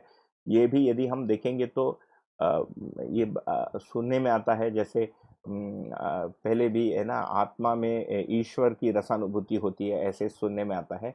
यहाँ पर देखिए बार बार जीवन शब्द का प्रयोग किया गया है, क्योंकि जीवन आप, मैं ये भी नहीं कह रहा हूँ कि पहले लिखा गया है तो किसी को हुआ होगा, उसमें मैं जा ही नहीं रहा हूँ, पर यहाँ पर संपूर्ण जीवन में मूल्यानुभूति की बात हो रही है ना। तो तो यदि तो ये उसको भाषा रूप देने जाएंगे, so there is place for everyone, है ना। तो छोटे बच्चे से लेकर एक दिव्य मानव तक जो है, अनुभव का मतलब मूल्यों के अनुभव का भास आभास प्रतीति क्रम में काफ़ी राहत है ना। तो उसमें ये भी है कि अनुभव नहीं है, पर ये भी नहीं है कि हम सब मतलब शुरुआत करने का फिर छोर ही नहीं है ना। संबंधों को पहचान कर उनमें मूल्यों का अनुभव होता ही है, भले ही वो भास आभास के आधार पर हो, वही आगे जाके पूर्णता के लिए प्रेरणा है ना। तो इस रूप से रस ही जीवन सर्वस्व है, ये हम समझ सकते हैं इस लाइन को। मानव जीवन चरितार्थता के लिए अनवरत प्यासा है। मानव जो है आचरण में इन चीज़ों को आचरित करने के लिए अनवरत प्यासा है। साहित्य के माध्यम से रस का मुखरित होना पाया जाता है। बहुत ही सुंदर, है ना। ये साहित्य के माध्यम से, वो खुद यही किए हैं, है ना। वो जो कर रहे हैं उसी को लिखे भी हैं, है ना। It is a double intended line, है ना। ये अपने ही साहित्य के बारे में, साहित्य के माध्यम से रस मुखरित होता है, अपने ही साहित्य के माध्यम से उन्होंने यहाँ पर दर्शाया है। ठीक है, तो रस ही मुखरित हो रहा है इन इन इन दर्शन के पुस्तकों से, है ना। तो आगे, संयोग संयोग केवल जागृति पूर्वक रसानुभूति होती है। जीवन मूल्य, मानव मूल्य, स्थापित मूल्य का अनुभव ही रस है। ये भी मुझे लगता है हम काफ़ी इस पर समय दे चुके हैं। रसानुभूति योग्य प्रेरणा ही साहित्य है। ठीक, मानव जीवन में पांडित्य पूर्वक ही साहित्य स्पष्ट होता है। ये भी क्लियर कर दिया कि साहित्य कैसे स्पष्ट होगा, पांडित्य पूर्वक ही स्पष्ट होगा। तो पांडित्य जो है ये प्रतिभा से संपन्न है ना, संबंधित है, और प्रतिभा जो है ये प्रबुद्धता से ये संबंधित है। ठीक, और प्रबुद्धता जो है वो पुनः यथार्थता, वास्तविकता, सत्यता से संबंधित है। इसका मतलब साहित्यकार होने के लिए भी यथार्थता, वास्तविकता तथा सत्यता का कम से कम कल्पना या ज्ञान होना आवश्यक है। उसके पहले साहित्य रचना ही निरर्थक है ना, क्योंकि वो क्या रसों का व्यंजना रच है ना, व्यंजनोत्पादीयता करा रहा है, ये साहित्यकार को खुद ही नहीं पता, या कई बार अमानवीयता की ओर ले जाता है ना। तो फिर लिखते हैं यही जीवन दर्शन, है ना। बहुत ही जोरदार। तो जीवन दर्शन विहीन साहित्य सार्थक नहीं है। जीवन दर्शन क्या है, ये जो मूल्यानुभूति को जो दर्शाता है, वही सार्थक साहित्य के रूप में समझ में आता है। तो ये पढ़ने से ऐसा लगता है कि दुनिया में जितनी लाइब्रेरी हैं सारी काफ़ी बहुत सारी हल्की हो जाएंगी 100-200 साल में, ना। ये यदि समझ में आ गया तो प्रिंटिंग का पेपर भी काफ़ी बच जाएगा। तो जीवन दर्शन विहीन साहित्य सार्थक नहीं है। जीवन दर्शन ही मानव एवं मानवीय मानवता को स्थापित करता है, ये भी स्पष्ट है। यह रसानुभूति का प्रथम सोपान है ना। मानवता को स्थापित करना ही रसानुभूति का प्रथम सोपान है। ठीक है, यही मान्यतापूर्ण जीवन, प्रगतिशील जीवन, चिदानंद, ये सारा उसको कह रहा है ना। जो चिदानंद जो ही वो जो वाक्य था, चिदानंद ही विधिवत अभ्यास की प्रथमोपलब्धि है, वो यहाँ से जुड़ता है। इसी सोपान में रस में तन्मयता सर्वसुलभ होती है। देखिए, तन्मयता, तन्मयता से तादात्म्यता, तादात्म्यता से तद्रूपता, तो तन्मयता वापस जुड़ गया इधर पर। ठीक है, भक्ति के साथ तन्मयता एक आचरण है जो मन में रखा गया है, तो वो आगे ये तन्मयता कब जाके बनता है, मन में आता है। जो जागृत जीवन के 122 आचरण है, उसमें प्रथम सोपान में भक्ति के साथ तन्मयता बन जाता है। तो भक्ति को वापस से स्मरण करें तो सेवा, शुश्रूषा तथा भय मुक्ति के लिए जो भजन या सेवा है, इसका नाम भक्ति है। ठीक है। इसी रसमयता में अधिकार पाने की श्रृंखला में ही ये रसमयता है। देखिए, उन्हीं जीवन मूल्यों को रस मूल्य, रसानुभूति के रूप में, रसमयता के रूप में या रसिकता के रूप में उसको कह रहे हैं। पहले मानवता, श्रृंखला में ही देव मानवीयता एवं दिव्य मानवीयता सिद्ध होती है। ठीक। तो वो जो धारणा, ध्यान, समाधि था, चिदानंद, आत्मानंद, ब्रह्मानंद था, उसी क्रम में पुनः यहाँ पर मानव, देव मानव, दिव्य मानव के योग्य ज्ञान, आचरण, भाव तथा तृप्ति की बात हो रही है। रसानुभूति में विषमता का अत्याभाव होता है, कोई विषमता इसमें संभव नहीं है। ऐसे रस 9 स्थापित मूल्यों के रूप में अभिप्रेत है ना। तो इसके पूर्व के सेशन में हम जब बैठे थे तो हम 9 नवधा भक्ति सूत्र है ना, तुधा भक्ति सूत्र जो है कृतज्ञता से लेकर प्रेम तक है ना, या विश्वास से लेकर प्रेम तक, ये जो है नवधा भक्ति सूत्र हो गया। और इसके मूल में वास्तविक एक मनुष्य खड़ा है ना। तो कृतज्ञता के साथ एक वास्तविक गुरु खड़े हैं सामने, है ना। ममता और जैसे यदि हम ममता को ले लें, है ना, या वात्सल्य को ले लें, उसमें एक संतान, एक पुत्र सामने है ना। वो सार्वभौम विधि से उसका अभ्यास कर पाना, ये हमारे लिए इन भावों के से संपन्न होने के अभ्यास के रूप में हम सकते हैं। इसीलिए इसको अभ्यास दर्शन में दिया भी है। ऐसे रस 9 स्थापित मूल्यों के रूप में अभिप्रेत हैं। ये सभी मूल्यात्मक रस मानव जीवन में ही चरितार्थ होते हैं। इनमें प्रसक्ति ही रसिकता है। शानदार, है ना। तो जो रसिककर बोलते हैं, हमारे यहाँ भी तमिल में भी बोलते हैं कि ये रसिक क्या है ना, रसिकता है कि जैसे कर्नाटिक क्लासिकल है ना, जो गायन है उसका रसिककर होते हैं, है ना। उसमें जो रस लेते हैं, उसके जो एडमायरर भी नहीं, कॉनसोर बोलते हैं इंग्लिश में शायद, है ना। तो कॉनस्योर जो है, किसकी कॉनस्योर हो जाती है, देव मानव, से और मानव और दिव्य मानव से संबंधित जो मूल्यानुभूति है, इसकी रसिकता बनती है। रसिकता गुणात्मक परिवर्तन का द्योतक है, न कि कामुकता का। ये क्यों कामुकता की संदर्भ यहाँ पर आ रही है, इसको यदि हम देखने जाएं तो परंपरा में ये रसानुभूति को धीरे धीरे कई प्रकार के तंत्र विद्याओं में, नाट्य शास्त्रों में, अलंकार विद्याओं में उसको कामुकता के पास जाके टिका दिया है। ये जो ये है आगम तंत्र उपासना में वामाचार, दक्षिणाचार 2 भेद बताते हैं, है ना। तो वामाचारी मार्ग में यह मद, मदिरा और काम वासना और मांस, है ना, इसका सेवन परमिटेड है ना। यहाँ उसमें नहीं जा रहा हूँ। इसमें जो लिखा है इसके अनुसार ये गुणात्मक परिवर्तन का द्योतक नहीं है, इसीलिए फिर उसको हम रसिकता के श्रेणी में हम नहीं रख सकते। यहाँ पर जो लिखा है उसके अनुसार कामुकता गुणात्मक परिवर्तन के लिए सहायक नहीं है। ये भी बहुत क्लियर रूप में लिखा है। अपने ही देश में काम सूत्र लिखा भी है, और वो कौन सा है, खजुराहो केव्स या टेम्पल में तो कभी गया नहीं, फोटो देख लिया तो हो गया देखना।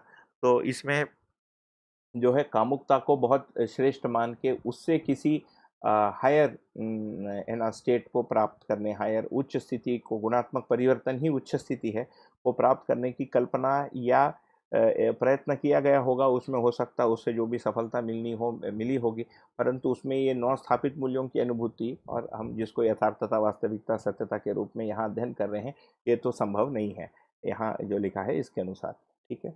आगे, कामुकता परतंत्रित आवेश है। वो क्यों है उसका कारण नीचे बता रहे, है ना। रसानुभूति स्वतंत्रता अभिव्यक्ति है, खत्म हो गया एक ही लाइन में, है ना। कामुकता क्योंकि परतंत्रित आवेश है, हर समय बाहर के संवेदना पर से नियंत्रित हैं हम, और रसानुभूति जबकि स्वतंत्रता अभिव्यक्ति है, और हर मानव, हर जीवन स्वतंत्र होकर जीना चाहता है, इसीलिए कामुकता रसानुभूति नहीं हो सकती। वो तर्क से जोड़ के खत्म कर दिया उसको। तो रसानुभूति सामाजिक, व्यवहारिक एवं प्रामाणिक है, जबकि कामुकता असामाजिक, अव्यवहारिक एवं अप्रामाणिक है। ये भी काफ़ी स्पष्ट है ना। तो प्रामाणिकता भी नहीं है कामुकता में, तो ये भी स्पष्ट है। प्रामाणिकता प्रामाणिक क्रियापूर्णता एवं आचरण पूर्णता के संदर्भ में ही है ना। तो क्योंकि कामुकता गुणात्मक परिवर्तन के क्रम में नहीं है, इसीलिए क्रियापूर्णता तथा आचरण पूर्णता से ही के संदर्भ में नहीं है ये। ठीक है, यह केवल गुणात्मक परिवर्तन ही है। जीवन सर्वस्व रसानुभूति में प्रमाणित होता है, न कि कामुकता में। तो जीवन ये मानवीयता, देव मानवीयता, दिव्य मानवीयता के अर्थ में जो रसानुभूति है, सार्वभौम मूल्यों की मूल्यानुभूति के अर्थ में होता है, न कि कामुकता में होता है। संपूर्ण प्रकार के अभ्यास की चरितार्थ तथा रसानुभूति में ही है ना। ये भी क्लियर है, यही सफल जीवन है। इसको फिर सफल जीवन कह रहे हैं, नहीं तो जीवन सक्सेसफुल नहीं हुआ। We have not yet seen success, रसानुभूति इज अचीव, है ना। तो आगे, मानवीयतापूर्ण संस्कृति सभ्यता विधि एवं व्यवस्था पूर्वक इसके सर्वसुलभ होने से ही, तो ये अंत में आगे हम, है ना, भूमि का स्वर्ग होना, मानव का देवता होना, धर्म का सफल होना एवं नित्य मंगल होना रहना ही सर्वशुभ है ना। नित्य मंगल हो तथा नित्य उत्सव हो। ये चैप्टर नंबर 54। थोड़ा सा हम एक्सप्रेस स्पीड से चले हैं इसमें, परंतु इसमें बहुत ज़्यादा इसके विश्लेषण में जाने की बहुत ज़्यादा मुझे आवश्यकता महसूस भी नहीं हुई, कि इसका मैसेज काफ़ी क्लियर है। एक अध्येता के रूप में यदि हमको ये मैसेज क्लियर हो जाता है कि हमको कामुकता से रसानुभूति नहीं करना है, ये यदि हमारी स्वीकृति में है पहले से, या यदि नहीं था और उसको पढ़ के यदि स्वीकृत हो गया, या इच्छा बन गई कि मुझे रसानुभूति करना है और कामुकता से रसानुभूति नहीं होना है, तो बात पूरी हो गई। उसके फिर एक एक शब्द में जाके फिर है ना, उसको बहुत सारा विस्तार करने का कोई बहुत सारा सार्थकता सिद्ध नहीं होता है। वैसे ही साहित्य में, तो जिस प्रकार का हम साहित्य पढ़ेंगे, जिस प्रकार का पिक्चर देखते हैं या पिक्चर दूसरे को भेजते हैं, जिस प्रकार के प्रचार प्रदर्शन को हम करते हैं, है ना, और जिस प्रकार के मतलब फिर ये क्या है, अलंकार, है ना, ये सब में जो हम भागीदार करते हैं, ये सब इससे फिर तय हो सकता है। वैसे ही हम बच्चों को भी जब नाट्य शास्त्र और गायन और गीत सब सिखाते हैं, इसका मूल जो ध्रुव बिंदु है वो हमको इन इन पैराग्राफ से मिलता है। इसके आधार पर हम इनको देख सकते हैं। तो अभी हमारे पास बढ़िया 20-23 मिनट बच गया है, तो हम इसका जो ये है समरी वाला जो है उसको कर लेते हैं। फिर कुछ क्वेश्चंस आज भी आए हैं और शायद कल भी थी, तो उसको भी हम देख लेते हैं। ठीक है, तो 1 मिनट में उसको खोल लेता हूँ।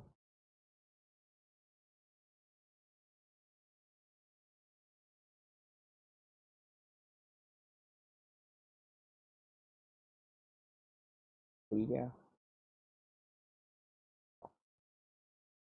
ये चैप्टर नंबर 54 में हम आ जाते हैं।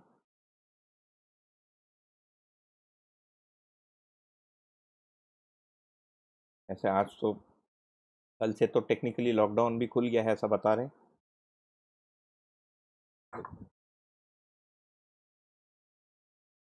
चैप्टर 54 का एक समरी। ठीक, तो योगाभ्यास जो है आचरण पूर्णता के लिए है, ये बहुत क्लियरली आ रहा है ना। और अनुभव को ही आचरण पूर्णता का ज्ञान अनुभव में हो रहा है।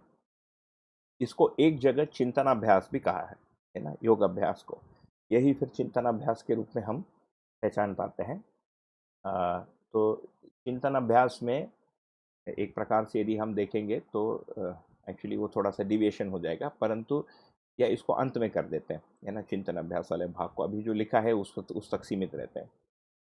तो योगाभ्यास आचरण पूर्णता के लिए है, तो इसमें शास्त्र अध्ययन आवश्यक है। बिना शास्त्र अध्ययन का योगाभ्यास सफल नहीं है।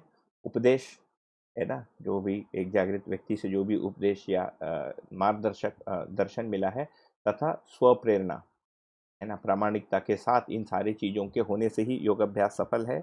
ये मानवीयतापूर्ण जीवन के साथ अथवा अनंतर ही आरंभ होता है, उसके पहले योगाभ्यास संभव नहीं है ना। उसके पहले मैं अनुभव के लिए प्रयत्न कर रहा हूँ, भाषा कल्पना कामना के रूप में हो सकता है, परंतु उसकी सार्थकता कब सिद्ध होगी, मानवीयतापूर्ण जीवन के साथ या अनंतर, है ना। तो मानवीयतापूर्ण जीवन होने के लिए क्या आवश्यक है, फिर शास्त्र अभ्यास और व्यवहार अभ्यास। ठीक, तो मानवीयतापूर्ण जीवन के लिए फिर शास्त्र अभ्यास और व्यवहार अभ्यास की आवश्यकता पड़ती है। इसी को फिर व्यवहार अभ्यास में विचार अभ्यास, कर्माभ्यास तथा व्यवस्था में भागीदारी का अभ्यास समाया ही हुआ है ना। तो हम जब कह रहे हैं कि हमको जीने का अभ्यास करना है, इसका मतलब क्या हुआ, व्यवहार अभ्यास करना और मानवतापूर्ण जीवन में स्थित होने का, उसके अध्ययन का, उसके साक्षात्कार को प्राप्त करने के लिए और उससे मतलब उससे संबंधित ज्ञान को साक्षात्कार करने के लिए तथा उन आचरणों के अनुसार जीने के लिए हमारे में जो भी अभ्यास, निरीक्षण, परीक्षण जो भी प्रयत्न होता है, इसका नाम है व्यवहार अभ्यास। ठीक है। तो सर्वप्रथम शास्त्र अभ्यास तथा व्यवहार अभ्यास, एक वाक्य आता ही है शायद कर्म दर्शन में कहीं कि व्यवहार अभ्यास से सहस्तित्व, है ना। तो ये सहस्तित्व ही फिर ये मानवतापूर्ण जीवन है। इसके बाद फिर योग अभ्यास है, इसके बाद चिंतन अभ्यास है। ये जो तीन अभ्यास है, शास्त्र अभ्यास, व्यवहार अभ्यास तथा चिंतन अभ्यास, है ना। तो हम देख सकते हैं कि कितना, तो शास्त्र अभ्यास होने से क्या होगा यदि पूछेंगे तो ऐसा बात करना बन जाता है। ये भाषा के रूप में यदि मैं कहूँ तो शास्त्र अभ्यास होने से ऐसा बात करना बन जाता है, क्या लिखा है ये पता चल जाता है, ये शास्त्र अभ्यास है। उस शास्त्र अभ्यास को व्यवहार, आचरण तथा आंतरिक आचरण और भाव में जो परिवर्तन की जो प्रक्रिया है, ये फिर व्यवहार अभ्यास पूर्वक होता है। इसी का नाम फिर मनन है मेरे अनुसार।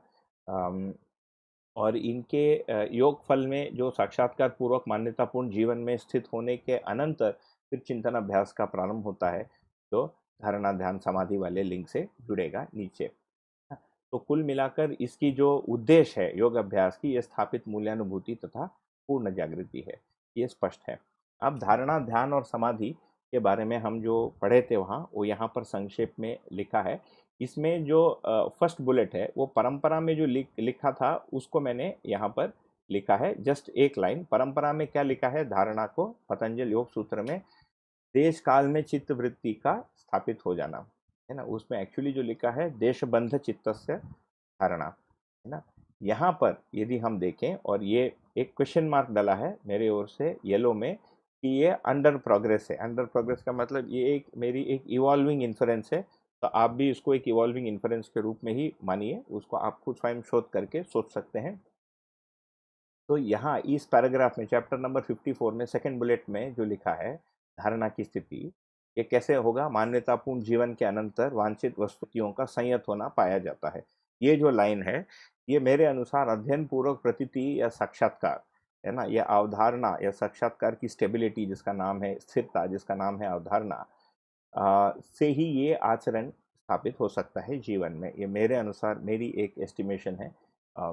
ये जो भी मैंने शोध किया पिछले कुछ वर्षों से, है ना, इसका मतलब है कि जीवन में ये केवल चित्त तक सीमित नहीं रह गया, इसमें बुद्धि भी जुड़ गया, है ना। साक्षात्कार पूर्वक बुद्धि में प्रतीत हो जाना वास्तविकता, उससे फिर चित्त का नियंत्रण हो पाना, उससे फिर धारणा संभव है, नहीं तो धारणा वैसा संभव नहीं है ना। और अंततः तीसरे बुलेट में दर्शन में अंततः इस धारणा को शुरुआत यहाँ से किया है, इसकी स्थापना कहाँ होती है, अनुभव मूलक बोध के रूप में। तो ये चैप्टर नंबर 54 योग अभ्यास जो चैप्टर है अभ्यास दर्शन में, ये पूरे मध्य दर्शन में एकमात्र जगह है जहाँ पर धारणा को इस जगह पर प्लेस किया गया है, क्योंकि परंपरा में जो धारणा, ध्यान, समाधि लिखा है उसको फिर उन्होंने स्टेप अप करके इस रूप में यहाँ पर रखा है। बाकी सभी जगह में धारणा जो है धर्म से संबंधित है, और अंततः धर्म जो है वो अनुभव मूलक बोध में जाके स्थित हो जाता है ना। उसके पहले धर्म पूरा नहीं होता। ठीक है, जो आनंद धर्म है ये पूरा नहीं होता, इसीलिए उसके लिए फिर अनुभव आवश्यक बन जाता है, या आत्मानुशासित जीवन आवश्यक बन जाता है, उसको फिर जाके धारणा कह रहे हैं। तो ये तीन बुलेट में, पहले बुलेट में परंपरागत जो भी दिया है, दूसरा इस चैप्टर में जो दिया है, तीसरा संपूर्ण मध्यस्थ दर्शन में धारणा को यहाँ से रखा है, ये आपके ध्यानाकर्षण हेतु या हमारे परस्पर ध्यानाकर्षण हेतु। सेकंड, ध्यान। परंपरा में धारणा की निरंतरता को ध्यान कहा है ना। देशबंध चित्तस्य धारणा, तत्र प्रत्येकतांता ध्यानम, है ना। उसके बाद उसके किसी बिंदु में जो है ध्यान टिक जाना, उसका नाम, उस स्थिति का नाम ध्यान है, या दूसरे भाषा में धारणा की निरंतरता ही ध्यान है। कि जो समय काल होता है धारणा का, उसकी जब निरंतरता हो जाती है उस स्थिति को ध्यान दिया है। यहाँ पर चैप्टर नंबर 54 में सेकंड बुलेट में जो लिखा है वो दिया है, धारणा पर पूर्ण अधिकार के अनंतर उस धारणा के, है ना, ये धारणा कहाँ है, चित्रण, चित्त के चित्रण क्षेत्र में, ये सारभूत भाग अथवा वांछित भाग में चित्त वृत्तियों का केंद्रीकृत हो जाना, है ना। यही निष्ठा एवं ध्यान का द्योतक है। वापस यहाँ पर एक येलो क्वेश्चन मार्क है। मेरे अनुसार ये बुद्धि चंत्रित जीवन, और ऐसा बुद्धि आत्मा से तंत्रित होने से ही होगा, ये सत्य बोध या सत्य अवधारणा की स्थिति। ठीक है। तो उसके पहले ये ध्यान होगा, ये मेरे अनुसार आज के दिन नहीं है। आज के दिन मतलब ये जो भी आज का डेट है 1 जून या 31 मई 2020 में, ठीक।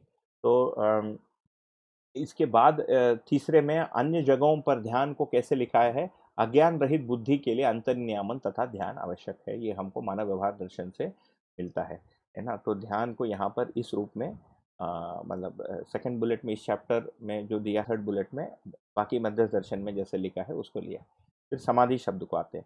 परंपरा में लिखा है तत्र अर्थमात्र निर्भाषा, है ना, स्वरूप शून्य में भी समाधि, तो अर्थमात्र रह जाता है, स्वरूप शून्य हो जाता है, या दृष्टा अपने स्वरूप में अवस्थित हो जाता है ना, इसका नाम है समाधि।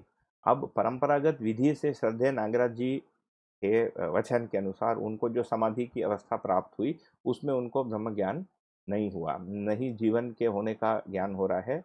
जीवन के होने का ज्ञान मतलब गठनपूर्ण परमाणु होने का ज्ञान, मन वृत्ति चित्त बुद्धि तथा आत्मा के अविभाज्य स्वरूप का ज्ञान, और उसमें जागृति क्रम तथा जागृति का ये क्रियापूर्णता और आचरण पूर्णता के रूप में जो अनुसंधान है ना, और ये सत्ता में संपृक्त प्रकृति के रूप में जो उनको अनुभव तथा अनुभव के बाद अनुभव बोध हुआ, ये जो सेट है 2 4 3 चीज़ें, है ना, इसका ज्ञान इस स्थिति में उनको नहीं हुआ जिसमें दृष्टा अपने स्वरूप में अवस्थित हो जाता है और स्वरूप शून्य हो जाता है। इससे हम एस्टिमेशन लगा सकते हैं कि जो समाधि परंपरा में जो समाधि होता है वो बुद्धि को होता है ना। उस समय आत्मबोध भी नहीं हुआ रहता है और अनुभव भी नहीं हुआ रहता है ना। तो पुनः मैंने उसको एक क्वेश्चन मार्क डाला है क्योंकि कहीं एक वाक्य मुझे एक बार सुनने में आया था, सुनने पढ़ने में आया था, मेरे स्मरण में है कि समाधि के स्थिति को बताया आत्मा के प्रतिबुद्धि संपन्न होना, है ना। तो ये जो प्रतिबुद्धि है विपरीत बुद्धि के रूप में भी हम सोच सकते हैं, है ना। तो ये अपने में एक चीज़ है। तो इसमें परंपरागत विधि से समाधि क्या होगा और उसको मध्यस्थ दर्शन के संदर्भ में कैसे हम देख सकते हैं क्या हुआ होगा, इसकी एक एस्टिमेशन है। मैंने पहले ही उसमें कह दिया कि ये मेरे लिए अनचार्टेड टेरिटरी है ना। हमारे में धारणा हो गया होता, हम ध्यान के बारे में बात कर रहे हैं तो अलग बात थी। तो ऊपर जो धारणा लिखा है वैसा धारणा अपने आप में आज के दिन नहीं पाता हूँ।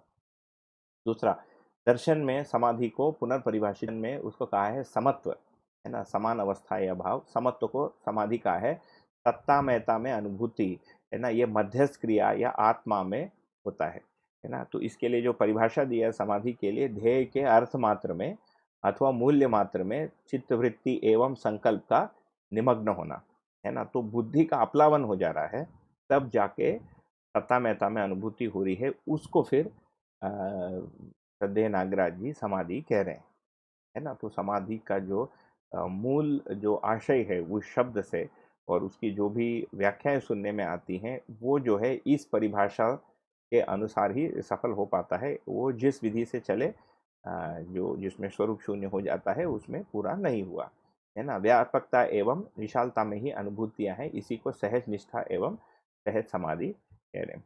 तो इससे ये जो पहले बुलेट और सेकंड बुलेट में लिखा है इससे हम एक अनुमान कर सकते हैं कि यहाँ पर जो धारणा ध्यान और समाधि को जो लिखा है और पूर्व में जो लिखा है जिसको पूरी दुनिया में कई लोग पढ़ते हैं पढ़ाते हैं सोचते हैं, ये उससे मुझे मेरे अनुसार ये मेरा व्यक्तिगत राय है कि वो ये एक स्टेप अप हो गया, है ना। पहले की स्थिति से अगले के स्थिति को यहाँ पर धारणा ध्यान समाधि के रूप में बताया जा रहा है ना। क्योंकि पहले जो समाधि हुआ उसमें ये सत्ता महता में अनुभूति नहीं हो रहा है। इसका मतलब पहले जो समाधि हुआ सत्ता महता में अनुभूति का के कोई एक पूर्व कड़ी है, इतना हम तर्क विधि से जोड़ सकते हैं। ये सब तर्क है ना, अनुभव नहीं है। दूसरा, फिर श्रवण मनन निधिध्यासन को इससे जोड़े हैं, है ना।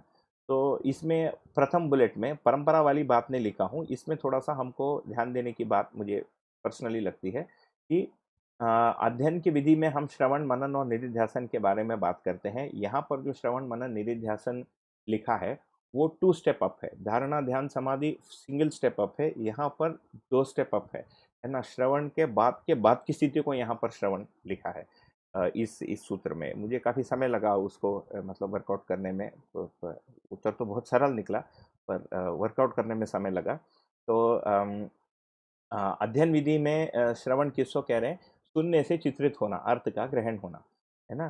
तो उसका परिभाषा दिया है ना कि परम सत्य रूपी सहस्तित्व कल्पना में के रूप में स्वीकार हो जाना, है ना, उसको फिर श्रवण कह रहे हैं। तो ये श्रवण का जो परिभाषा जो अभी हम पढ़ते हैं ये परंपरा से मिलता है। ये मैंने ग्रे आउट करके वहाँ लिखा है। परंपरा में भी वेदांतियों के अनुसार भी यदि हम देखें तो श्रवण में यही होता है, शब्द के अर्थ को ग्रहण करना। वो चित्त के चित्रण क्रिया में चित्रित होता है, ये मैंने नहीं पढ़ा है। ना ही अच्छा दूसरा, श्रवण की वस्तु भी भिन्न है ना। हमारी श्रवण की वस्तु मध्यस्थ, बाकी श्रवण की वस्तु जो है सबका अपना अपना है ना। आप जो दर्शन पढ़ेंगे उसका आप श्रवण करेंगे, परंतु उसमें यदि सत्यभास हो रहा है तो अपने दर्शन के अनुसार हम उसको श्रवण कहेंगे। उसमें यदि सत्यभास नहीं हो रहा है तो वो श्रवण नहीं कहलाएगा, क्योंकि यहाँ पर श्रवण को सत्य के साथ जोड़ा है।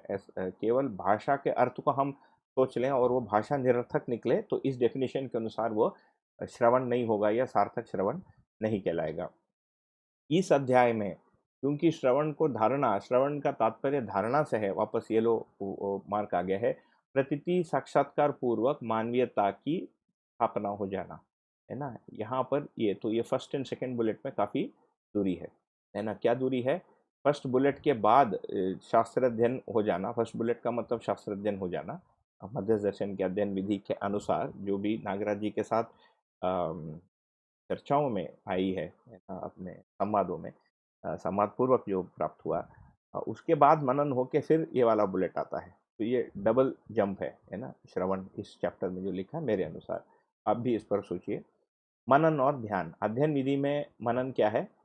दर्शन के अनुसार अध्ययन विधि में अर्थ पर तुलन करना। ये श्रवण से जो प्राप्त अर्थ चित्त के चित्रण क्षेत्र में उपलब्ध है, जो स्वीकार हो गया चित्रण तथा तर्क के रूप में, उस पर तुलन करना। उस चित्रण को स्थिर या मानवीय या यथार्थ होना, इस चित्रण का स्थिर मानवीय या यथार्थ होना साक्षात्कार के लिए ये जो प्रोसेस है, जो मुख्य रूप से वृत्ति और चित्त में होता है ना। उसीलिए उसका नाम मनन है, क्योंकि मन वृत्ति का मनन करता है, ये विचारों का मनन करता है ना। मन में नियमपूर्ण व्यवहार होता है उस समय, ठीक है ना। यही मनन का मतलब है। तो अध्ययन विधि में तो परंपरा में मनन क्या है ये बहुत क्लियर नहीं है। जो सामान्य रूप से हमको मिलता है, मैं सामान्य की ही बात कर सकता हूँ, बहुत कोई गहन शोध हम नहीं किए हैं। तो वहाँ पर सेक्शन शब्द या उस पर सोचना या तर्कों को पूरा करना ऐसे आता है। उससे ये वाला भाव ये नहीं जाता है, न्यायपूर्ण विचारों का मनन नहीं जाता है। फिर चित्रण के अर्थ में ध्यान देना, मन को लगाना, जिज्ञासा होना, है ना। फिर चित्त का बुद्धि की ओर परावर्तन होना। ये 3 चीज़ें होती हैं मनन में। चित्त का बुद्धि की ओर परावर्तन होने तक मनन है, उसके बाद फिर साक्षात्कार है। इस अध्याय में ना, ये हो गया मध्य दर्शन के अध्ययन विधि के अनुसार। ये भी कहीं लिखा नहीं है, ये मेरी एस्टिमेशन है चीज़ों को जोड़ के देखने से। सेकंड बुलेट में इस अध्याय में क्या लिखा है इसको लिख रहे हैं, सत्य बोध पूर्वक चित्त से मन नियंत्रित हो जाना, है ना। तो ये भी डबल स्टेप अप है फर्स्ट बुलेट में जो है, और इस चैप्टर में जो लिखा है मनन is actually 2 steps ahead in this chapter. चित्त से मन तक जो नियंत्रित हो जाता है, इसी में चित्त के सारभूत भाग में, है ना, धारणा के सारभूत भाग में चित्त वृत्तियों का केंद्रीकृत हो जाना, ये इस सत्यबोध के बिना होगा ऐसे मुझे नहीं लगता है। इसके बाद निरिध्यास को फिर समाधि का है। निरिध्यास का तात्पर्य समाधि से है। अध्ययन विधि में निरिध्यास किसको कह रहे हैं, है ना, साक्षात्कार या प्रतीत होना, है ना, क्योंकि इसमें लिखा है कि निश्चित अवधारणा की स्थापन प्रक्रिया ही निरिध्यास है। ये आप पढ़े होंगे अभ्यास दर्शन में ही, है ना। तो इसमें परंपरा में जो है क्या लिखा है, मैं ग्रे हाईलाइट इसमें छूट गया मेरा। परंपरा में निरिध्यास को रखा है अर्थ मात्र रह जाना, ठीक है। तो भाषा से भाव में परिवर्तित हो जाना और अर्थ मात्र रह जाना, इसको फिर निरिध्यास कहा है। जबकि यहाँ पर निश्चित अवधारणा की स्थापन प्रक्रिया को निरिध्यास कह रहे हैं। तो इसमें अस्तित्व दर्शन, स्वयं का ज्ञान या जीवन ज्ञान तथा मानवीयतापूर्ण आचरण या मानवीय स्वभाव, ये 3 अंग हैं हमारे निरिध्यास में। हम एक एस्टिमेशन कर सकते हैं कि विगत में जो निरिध्यास की बात हुई है उसमें अस्तित्व दर्शन में भेद हो गया, डिपेंडिंग ऑन आपको क्या निरिध्यास हो रहा है। इसमें मज़े की ये बात भी है कि यदि हम जीवन क्रिया के अस्तित्व को स्वीकारते हैं, और दूसरा यदि इसको स्वीकारते हैं कि जीवन के चिंतन क्रिया में वास्तविकता का ही साक्षात्कार होता है और ये झूठाई का साक्षात्कार नहीं होता है, तो जो भी जिस किसी को भी साक्षात्कार हुआ होगा वो सच्चाई होना पड़ेगा। सच्चाई का एक भाग साक्षात्कार हुआ रह सकता है।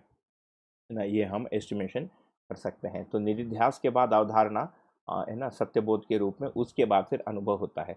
ये अपने अध्ययन विधि के अनुसार इस अध्याय में निधिध्यास को अनुभव के साथ जोड़ के बताया है, केंद्रीकृत ध्यान, है ना। तो यहाँ पर अध्ययन विधि में निधिध्यास जो है साक्षात्कार के क्रम को बताया है, और श्रवण मनन निधिध्यासन को धारणा ध्यान समाधि के साथ जब जोड़ के बताया तो उसको अनुभव के अर्थ में निधिध्यास केंद्रीकृत ध्यान, है ना, ये लिखा है। तो हम ये देख सकते हैं कि धारणा ध्यान समाधि जो विगत में है और इस अध्याय में जो हमको मिला, ये 1 स्टेप अप है, और श्रवण मनन निधिध्यासन में तो 2 स्टेप्स अप है। अपने ही इसमें मध्य दर्शन के अध्ययन से ही। तो धारणा ध्यान समाधि को विगत से मैंने कंपेयर किया था, श्रवण मनन को मध्य दर्शन के अध्ययन विधि जो भी प्रचलन में अपने चर्चा संवादों में कुछ लेख वेख में आ गया है, उसके तुलना में यदि देखेंगे तो यह इस चैप्टर में जो लिखा है वो 2 स्टेप अप है। ठीक है, तो ये हम आगे बढ़ेंगे। मुझे लगता है क्वेश्चंस के लिए हमको 15-20 मिनट एक्स्ट्रा लेना पड़ेगा। तो ये इसका पूर्व वाला भाग थोड़ा सा मुख्य भाग था, तो उसमें थोड़ा समय लग गया। मानवकृत वातावरण का होना, मानवकृत वातावरण के लिए शिक्षा एवं व्यवस्था प्रधान तत्व है, ये हम देखें। विपरीत वातावरण में योगाभ्यास होने के लिए स्वयं मानवीयता से परिपूर्ण होना अनिवार्य हो जाता है। इस रूप में ये हमारे लिए एक साधन बन जाता है ना। योगाभ्यास का पूर्व साधन या मूल साधन मानवीयता ही है ना।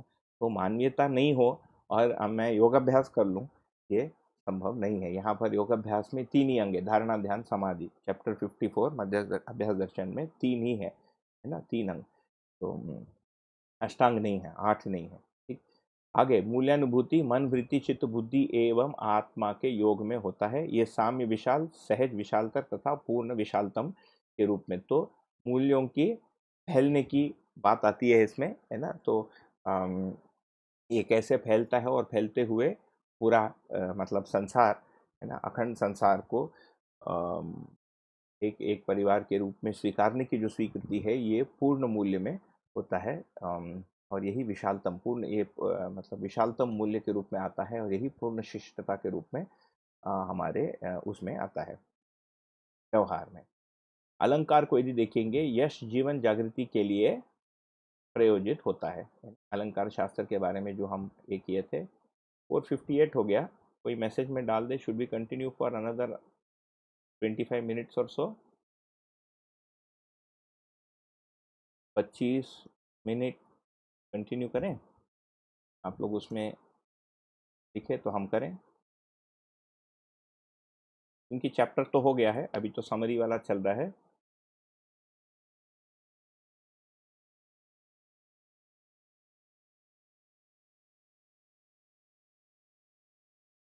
मैं प्रतीक्षा करता हूँ आपके इसके लिए।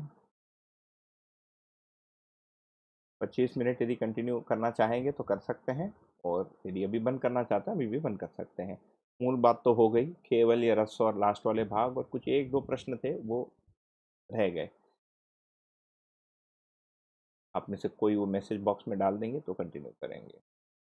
अच्छा, यस आ गया, चलिए ठीक है। तो ये समरी वाले भाग को पूरा कर लेते हैं। There is always the option those who want to, मतलब और कोई काम होता ही होगा आपके घर में, तो आप लोग उसको अटेंड कर सकते हैं। इसकी सुविधा है कि इसकी रिकॉर्डिंग बनी रहती है, तो आगे जिसका यदि कोई मन करे तो उसको सुन सकते हैं। तो अलंकार में हम फिर यश जीवन जागृति के लिए प्रयोजित होता है ना। तो इसमें प्रत्येक इसमें दिया है, तो ये यश भाव संस्कृति एवं सभ्यता, ये यश से संबंधित है, तो इसी से यश होता है। और जीवन कैसे अलंकृत होता है, सतर्कता एवं सजगता में अलंकृत होता है। ठीक है, भाषा कैसे अलंकृत होता है, तात्विकता अभिव्यक्ति तथा रसाभिव्यक्ति में अलंकृत होता है। भाव जो है मौलिकता में अलंकृत होता है, संस्कृति मानवीयता में अलंकृत होता है, तथा सभ्यता गुणात्मक परिवर्तन में अलंकृत होता है। ये हमने देखा। रस और रसानुभूति का तात्पर्य क्या है, यह जीवन का सार है। ये स्थापित मूल्य के रूप में हमको समझ में आता है।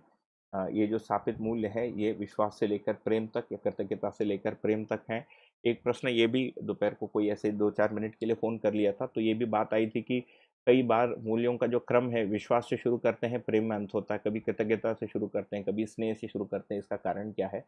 तो इसका कारण ये है कि ये मूल्यानुभूति के कौन से जगह से हम उसको देख रहे हैं, उसके हिसाब से इसके क्रम को दिया है। क्योंकि इसमें जैसे दिया है, मानवतापूर्ण जीवन में सर्वप्रथम अनुभव में आने वाला मूल्य विश्वास ही है। ठीक है, क्योंकि विश्वास के बिना फिर तो ये साक्षात्कार पूर्वक जो मूल्यानुभूति होता है, ये विश्वास का ही होता है ना? ये इसी से फिर अभय और वर्तमान में विश्वास की बात समझ में आती है। इसके बाद फिर कृतज्ञता आता है। परंतु यदि हम एक विद्यार्थी के दृष्टि से यदि मूल्यों के क्रम को रखेंगे, तो एक विद्यार्थी विद्या को प्राप्त कर अपने में गुणात्मक परिवर्तन की स्थिति को पाता है, तब उसमें सर्वप्रथम अनुभव में आने वाली जो मूल्य है वो कृतज्ञता है। तो मुझे लगता है शायद अध्ययन बिंदु में शायद कृतज्ञता से शुरू किया है ना? और जब हम मेरे जैसे लोग जो ये जीवन विद्या शिविर लेते हैं, तो उसमें वो विश्वास से बात शुरू होती है, क्योंकि विश्वास जो है ये साम्य मूल्य है, ठीक है? प्रत्येक संबंध में। और वही यहाँ पर देखिए आप, मूल्यानुभूति की पूर्णता के अर्थ में वापस इसका क्रम भिन्न विधि से दिया है, क्योंकि साम्य शिष्ट साम्य सहज और पूर्ण भेद से शिष्टताएं हैं, है ना? उसमें जो है विश्वास पूर्ण के अर्थ में है, क्योंकि पूर्ण विश्वास वो स्वयं में विश्वास के अर्थ में है, क्योंकि स्वयं में अनुभव पूर्वक ही स्वयं में विश्वास की पूर्णता है। यदि बुद्धि और आत्मा का योग अभी तक नहीं हुआ है, तब तक स्वयं में विश्वास की पूर्णता नहीं हुई है। भले ही मनुष्य के प्रति विश्वास हमारे में स्वीकृत हो गया हो, तो विश्वास इसीलिए एक बहुत विशाल मूल्य भी है। तो अंततः हमको अनुभव हो गया, इसका भी विश्वास होगा, है ना? हम अनुभव करा सकते हैं, इसका भी विश्वास होगा। और सामने वाला व्यक्ति विश्वास योग्य है या विश्वास के अर्थ में ही प्रस्तुत है, ये पहले ही हो जाएगा। इस अर्थ में हम इन मूल्यों के क्रम को बहुत संक्षेप में देख सकते हैं।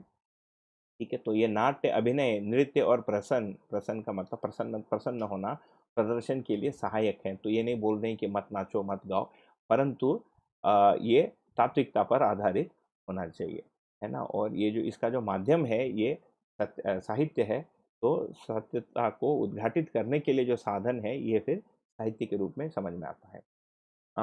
रस और रसानुभूति के बारे में इतना क्यों लिखे? यदि हमारे मन में ऐसा प्रश्न आता है, तो मैंने इसको बहुत ही एक क्विक इंटरनेट सर्च से इसको निकाला। ये इसका सोर्स हिंदी विकिपीडिया है ना? ऊपर भरत मुनि के भरतनाट्य शास्त्र से जो लिया गया जो ये है सूत्र है, यहाँ पर दिया है संस्कृत में, जिसको मैं भी हाइलाइट कर रहा हूँ।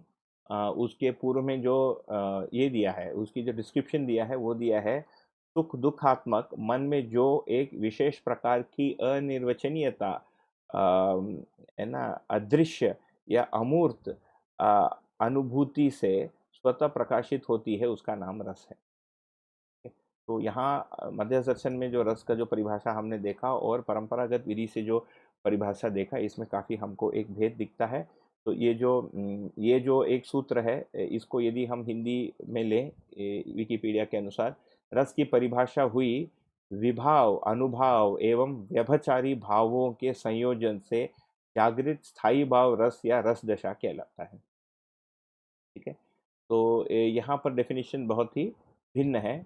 तो यहाँ पर एक स्थायी भाव की बात की गई है, तो ये कल्पना भी हो सकता है, किसी के लिए यथार्थ कोई प्राप्ति भी हो सकती है, चित्त के ही कोई एक उच्चतम स्थिति हो सकता है, लोग प्राप्त करते भी होंगे।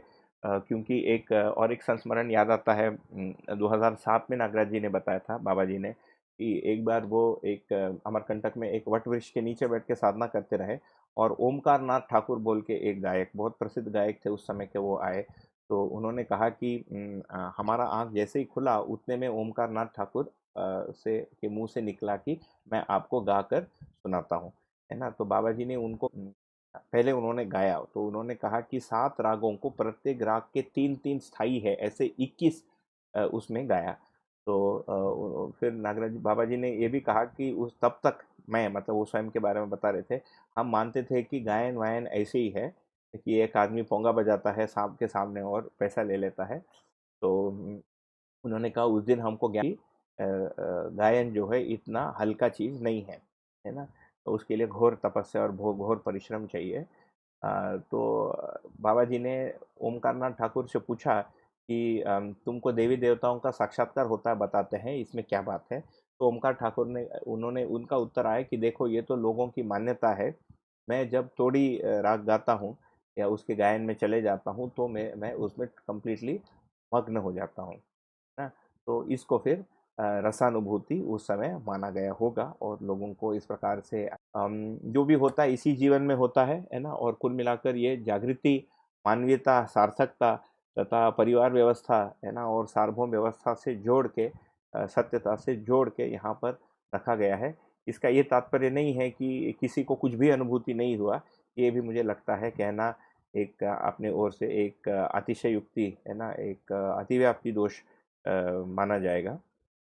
तो भावों को इतने विधियों से पहचाना गया है। स्थायी भाव 8 बोले हैं, रति, उत्साह, भय, है ना। संचारी जो व्यभिचारी भाव है उसी को संचारी भाव कहा है, ये 33 है ना। मोह, गर्व, मद, ये सब हैं।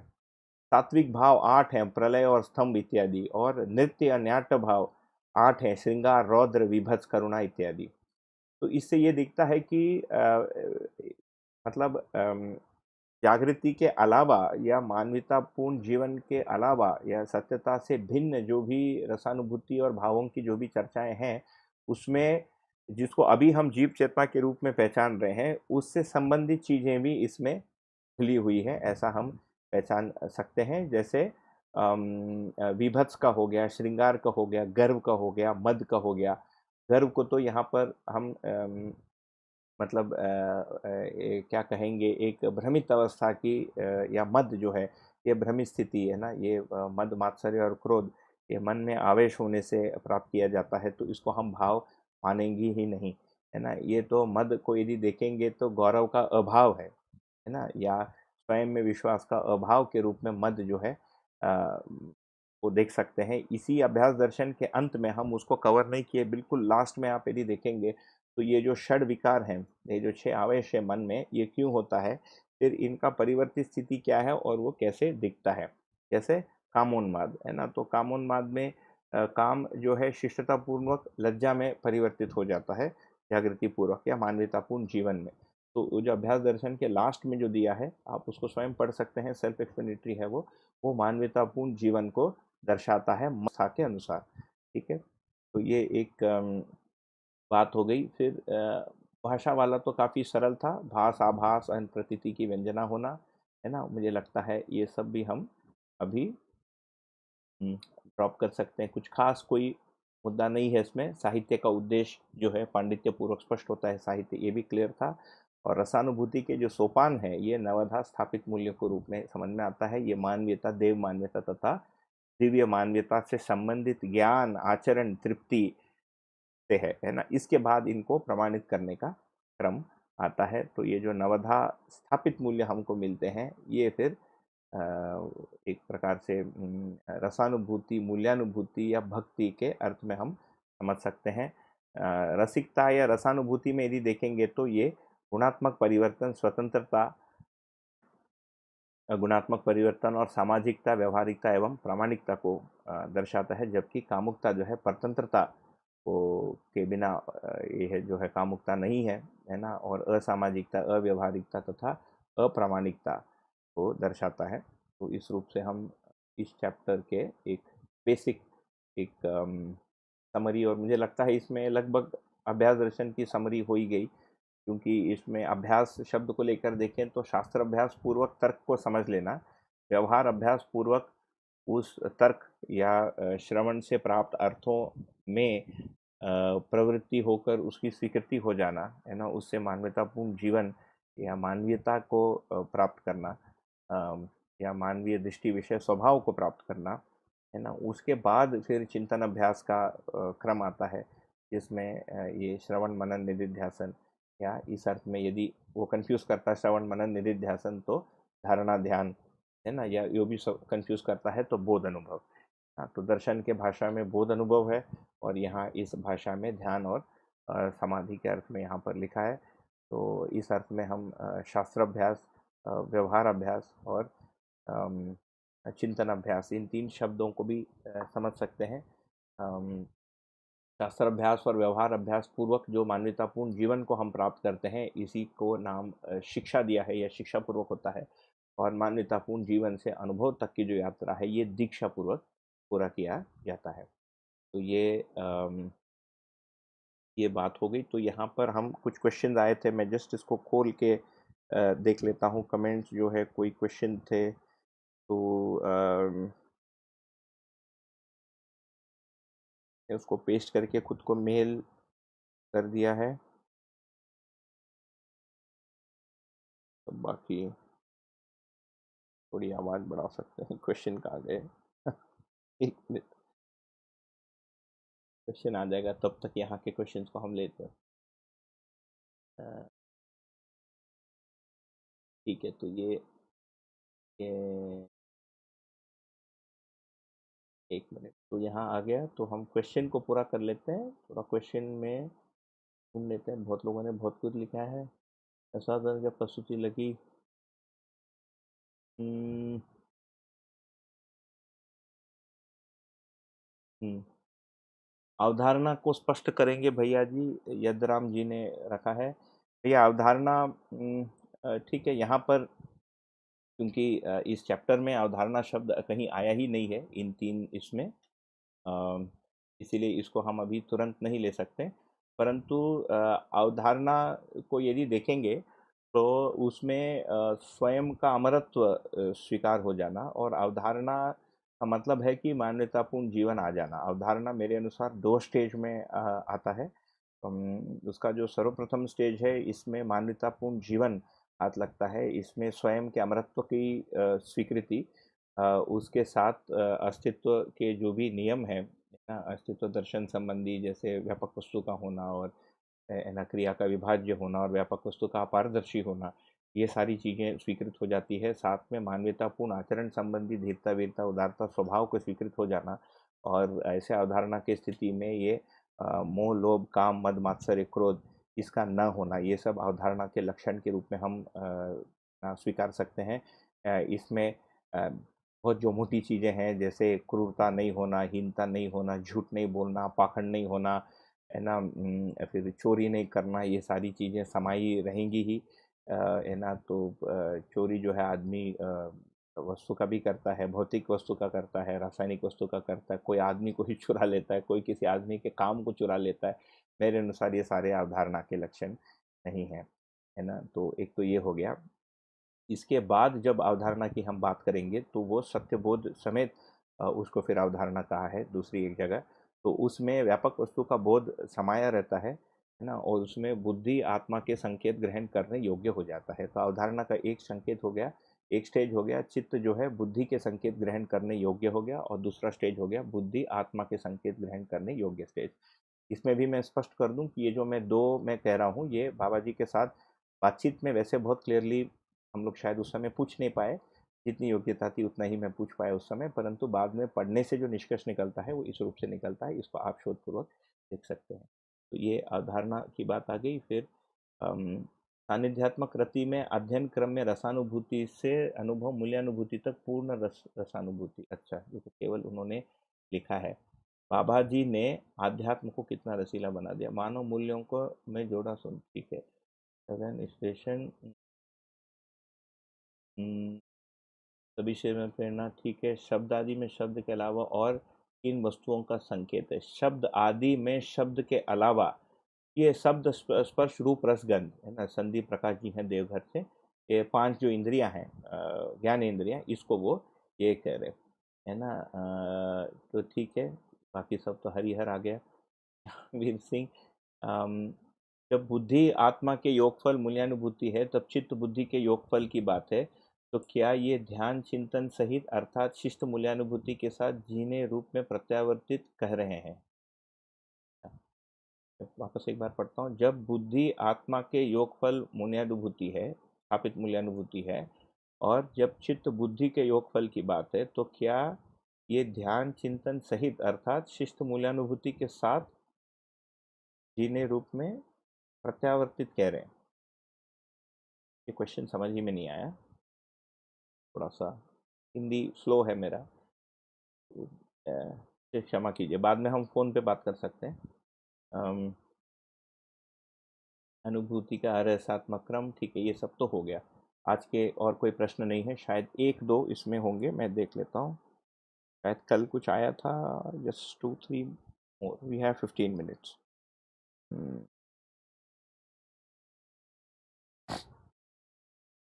शायद मुझे पहले से लिख के रख लेना चाहिए था उसको, तो वो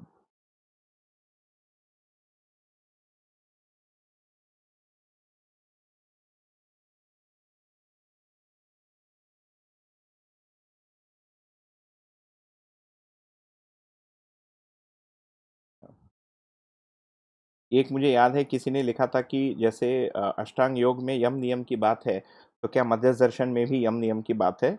तो उसको वैसे यम नियम के रूप में नहीं लिखा है, हालांकि एक संवाद के दौरान आया है कि जो भी अमानवीयतावादी चीजें हैं, मतलब अमानवीय दृष्टि विषय और स्वभाव संबंधित जो भी चीजें हैं, ये सब यम के रूप में है, और मानवीयतावादी दृष्टि विषय स्वभाव, सामाजिक नियम, बौद्धिक नियम और प्राकृतिक नियम, ये सारा नियम के रूप में है ना। तो जैसे असंग्रह, स्नेह, विद्या, सरलता, अभय, ये सारा नियम आएगा। और यदि यम को देखेंगे तो संग्रह, द्वेष, अविद्या, अभिमान और भय, है ना।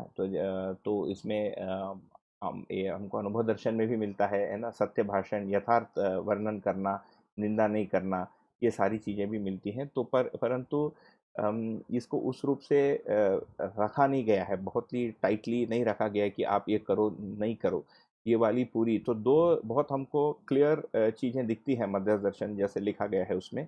एक तो ये जो अध्ययन की विधि में करना नहीं करने वाले भाग में कुछ भी नहीं लिखा है। आदमी उसको पढ़ के उससे फिर उसके स्वीकृति के अनुसार वो आगे बढ़ता है, फिर उसकी जब जिज्ञासा बनती है उस अवस्था की, तो उसके सारे उत्तर उसको किसी वाङ्मय में या किसी संवाद में कहीं उसको मिल जाते हैं। एक तो ये क्रम दिखता है।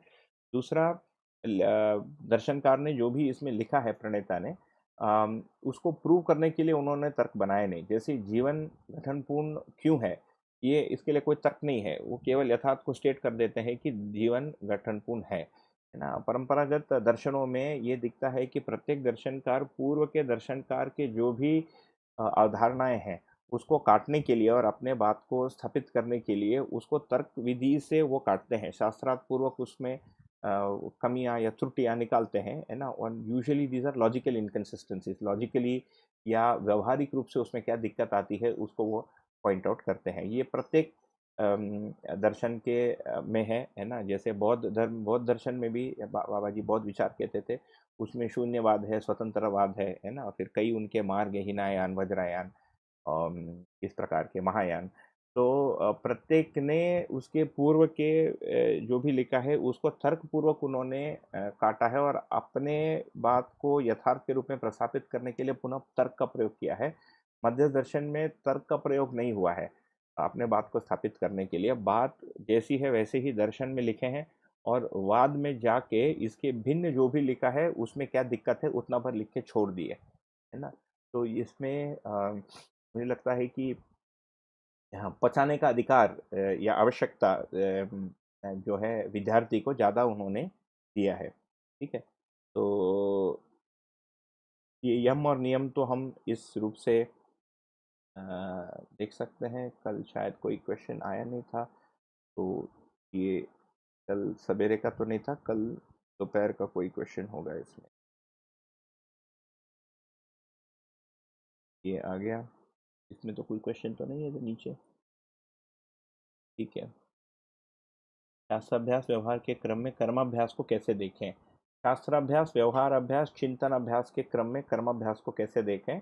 तो भैया मेरे अनुसार कर्माभ्यास उसी व्यवहार अभ्यास का ही एक बहुत छोटा भाग है। कर्माभ्यास तो आदमी अभी भी करता ही है ना। लोग खेती कर ही रहे हैं, और लोग स्कूटर बनाते ही हैं और स्कूटर दुरुस्त करते ही हैं, है ना। आप हम मतलब मान लीजिए मेरे जैसा आदमी जो कभी ना स्कूटर को दुरुस्त किया ना कभी खेती किया, आज इस आयु में या इस परिस्थिति में आके जब हम कर्माभ्यास करने जाते हैं तो उसमें कठिनाई मिलती है। तो यहाँ पर जिसको कर्माभ्यास कहा जा रहा है, इसमें दो पक्ष हैं। एक तो उस वस्तु के नियम, भौतिकीय वस्तु का अध्ययन, जो भौतिक विज्ञान तथा तकनीकी का अध्ययन और उसका अभ्यास करना है। और ये व्यवहार अभ्यास का भाग कैसा होगा, कब होगा, जब इसमें उस उत्पादन को हम किसी संबंध और किसी व्यवस्था के अंतर्गत हम उसको जब देख पाते हैं, है ना। तो तो ये उस अर्थ में होगा। तो व्यवहार अभ्यास के अंतर्गत, तो व्यवहार अभ्यास ही विचार अभ्यास, व्यवहार अभ्यास के अंतर्गत कर्माभ्यास, व्यवहार अभ्यास के अंतर्गत व्यवस्था में भागीदारी का अभ्यास। और व्यवस्था में भागीदारी का अभ्यास भी परिवार से ही शुरू होता है। व्यवस्था में भागीदारी का अभ्यास ये नहीं है कि मैं घर छोड़ के कहीं वो है ना मतलब बीच में एयरपोर्ट में रुक के मैं लोगों को मदद कर रहा हूँ या कोई भाषण केवल ये फिर व्यवस्था में भागीदारी में अभ्यास नहीं बनेगा। वो परिवार व्यवस्था से लेकर अखंड समाज तक उसमें उसके संस्कृति सभ्यता विधि व्यवस्था में जैसे मैं मेरी ये मान्यता या स्वीकृति है कि ये जो आपके सामने जो प्रस्तुति कर रहा हूँ ये संस्कृति के अर्थ में है ना, ये प्रचार और प्रदर्शन के अर्थ में है। इससे अधिक इससे कुछ होगा मेरी कोई अपेक्षा ऐसी नहीं है ना। तो इससे यदि किसी को अध्ययन करने में प्रेरणा मिलती है या अध्ययन करते समय एक परस्परता मिलने से हमारा परस्पर उत्साहवर्धन भी होता है, जैसे मेरा भी उत्साहवर्धन हुआ है ना, आपका भी हुआ होगा ये मानता हूँ। तो ये इस रूप में देखा जा सकता है। ये भी फिर व्यवस्था में भागीदारी का अभ्यास संस्कृति के अर्थ में ये है।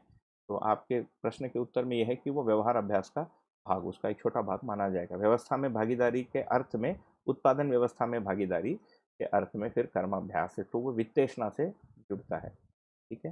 फिर तो श्यामवीर सिंह जी ने लिखा है, क्या चित्त बुद्धि के योग में शिष्ट मूल्यानुभूति जीने के अर्थ में परावर्तित कहा जा रहा है?